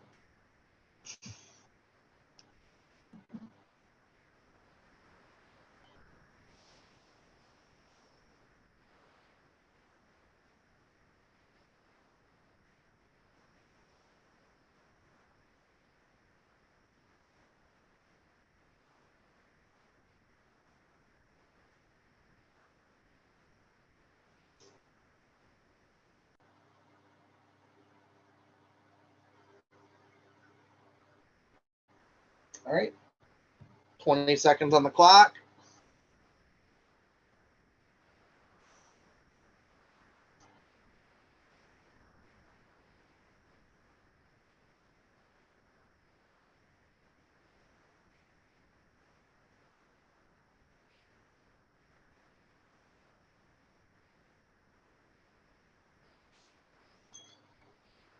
All right, let's get into it. Chat feature is being really weird today. Okay. All right, so I see B, B, D.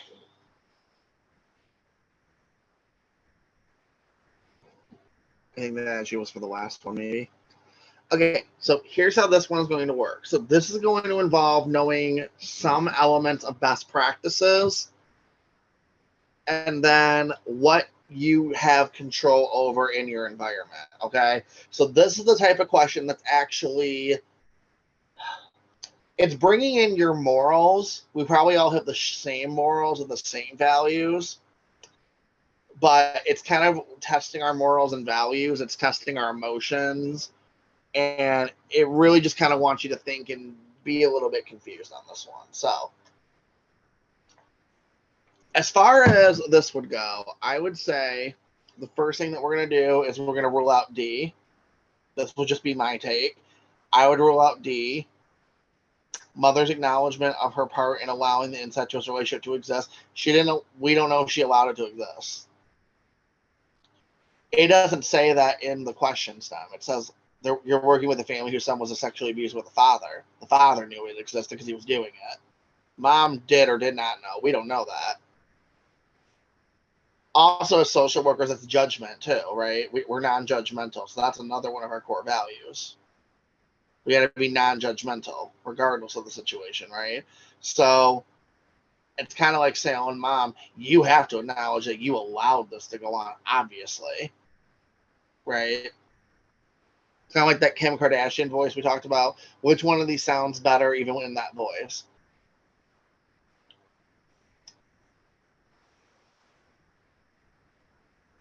So here's the most important one, right? It's going to be the father's genuine acceptance of sole responsibility. Now, some of you are like, why is dad not locked up? Why is dad whatever? That doesn't matter right now, right? We don't know if he's locked up. We don't know if he's not locked up. We're saying we're working with a family where the father sexually abused the son. So putting all the work on the son is not it. That one is going to be hard because first of all, it's not the son's fault. It's not his duty to work through the trauma, and it's not his duty to it's his responsibility to work through the trauma technically, but it's not like we have to put the weight of the world on the son if we have a first option that's better. We also don't need the son to confront dad because, quite frankly, I don't really care if he really talks to his dad ever again, in my opinion. But besides that, that's not the most important part. So if you also look at how sexual offender therapies go, there's a variation of them. I worked with one where teenagers abuse their siblings, their friends, or whatnot when I worked for the courts in Indiana. And the big thing that was super important, it wasn't for, like, let's say you were working with a pair of siblings. It wasn't important for the sibling that was abused to forgive that sibling and feel safe. It was more important for the offender to actually own up to what they did. Whether that be in a written letter, verbally, all of the above, whatever. That was the most important part. If we don't have that, they won't do that, then the next thing is going to be able to work through the trauma and things like that. But technically, the most important thing is the genuine acceptance of sole responsibility without victim blaming. So that's how we get to that one. Any questions on that one? Because I know that one's a pretty intense one too.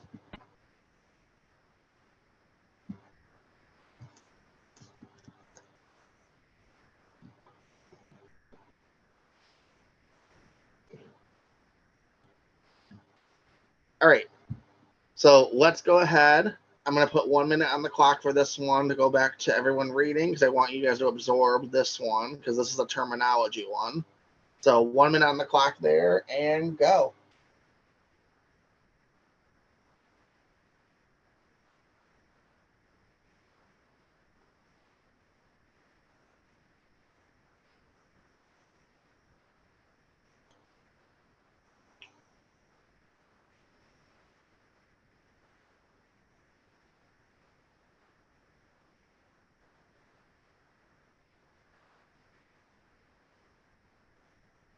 All right, 30 seconds on the clock.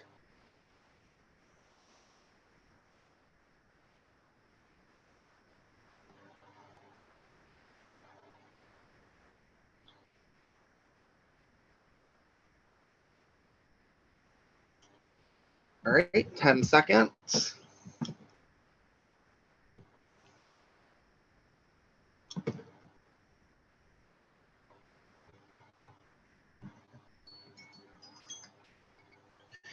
All right, so we're seeing B. I'm seeing C. Okay. So this is going to go back to Social Work 101. And this is going to go through your terminologies, right? So we have to remember in this case, what is positive reinforcement versus negative reinforcement? So this is kind of like a recall question. We have to recall the information as far as what does these words mean, right? So positive reinforcement, we think of that as reward. Negative reinforcement, we think of that as punishment. The problem is that's not what they actually mean. We just associate it that way because we were taught that positive reinforcement is a reward.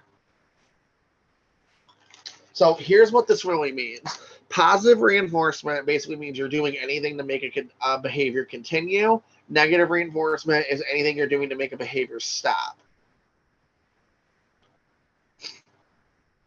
Okay. And so that's why in this case, your answer is going to be mother is positively reinforcing the child's behavior because she is, every time she whines and every time she cries, she sees something she wants, she kicks and screams, so we give her a toy. Giving her that toy is positively reinforcing the fact that every time I want what I want, I'm going to scream and yell. So we look at the word negative, and maybe some of us pick the word negative just because that's a negative behavior. We don't want that.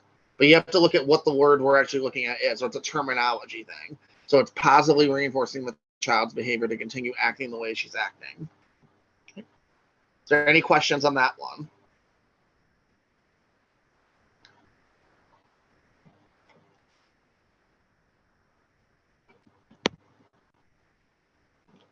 All right. This next one is going to be relatively simple-ish. So go ahead and take about 1 minute on that one. Think about what kind of therapy this is, and then we will go from there.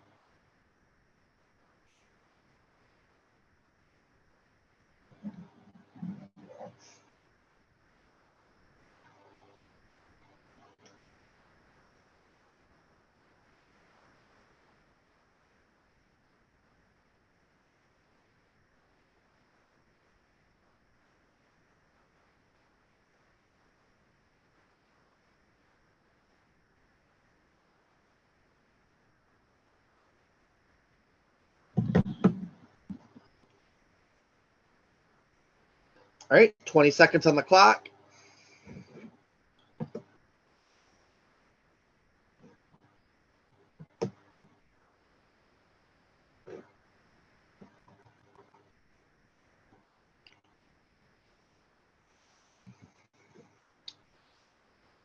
All right, so the answer to this one is going to be B. And so the reason it's going to be B is because narrative therapy, so I do narrative therapy in a lot of different forms. And essentially, narrative therapy is a lot of writing. I'm writing down your narrative. Sometimes it's recording your narrative too. But it is very much something where you're doing a lot more narrative work and you're actually telling a story of something. You're telling a story. We're not telling a story here. We're keeping track of data, right? So now we're left with either cognitive behavioral therapy or task-centered treatment. So the reason this is cognitive behavioral therapy instead of task-centered treatment is because that for binge eating disorder, we're self-monitoring and writing down what's being eaten and any triggers, right? So what are we doing right there? Triggers are the emotion or the feeling, right? So feelings interact with thoughts. Thoughts interact with actions, and actions interact with feelings, all sorts of stuff, right? That CBT wheel. So we're looking for triggers and the reasons why we're taking actions, and those triggers are going to lead to thoughts for us to then binge eat and continue, right? Task-centered treatment is, hey, go track your calories and track what you're eating, and then come back to me. And that's it. Like, it's very just like cut and dry, very much give you the homework, and that's it. So CBT is going to absolutely love they're going to love using CBT on the exam. It's not going to be every therapy choice, but if you do have an option, keep CBT in your top 10. All right. Well, that is it for today. I really appreciate you guys being here. We do have a couple minutes for discussion or questions. So does anybody have any follow-up questions for today?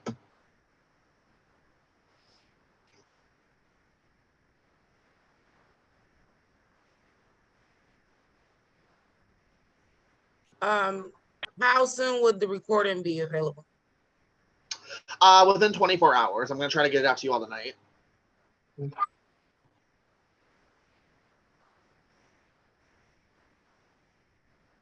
How often do you do this course? I do this class typically, depending on the availability. I do it usually every maybe 1 to 2 months. I try to do it, and I try to update it somewhat. So that's usually when I do it. Recently, my private practice just took off like crazy. So I feel like this next one I do it, it'll probably be 2 months from now or 3 months from now. But yeah, usually every month or two, I usually do it. Okay. Congratulations, by the way. Thank you. I appreciate that. Yeah, we have so many ADHD neurodivergent folks over here. It's crazy. Right now I have a caseload of 50, and we've went full time with it about 2 months ago, and we have 50 people over here. So that's awesome.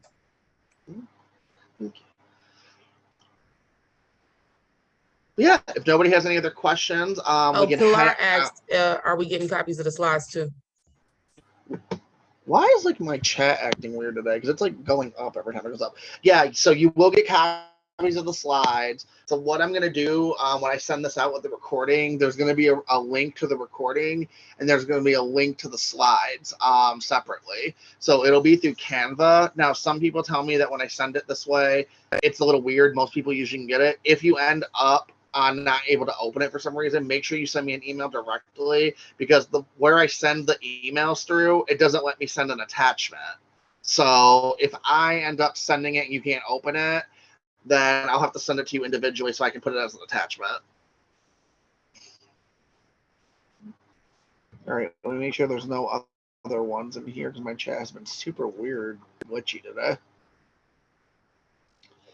All right. Well, we are all set and good to go. There's no other questions. For anybody who purchased the class for today for the private practice one, we are going to go on to that one at about 4:15 or 4:20. We're going to take a little bit of break from that and then go into there. And for everybody else, I appreciate everyone being here. Seriously.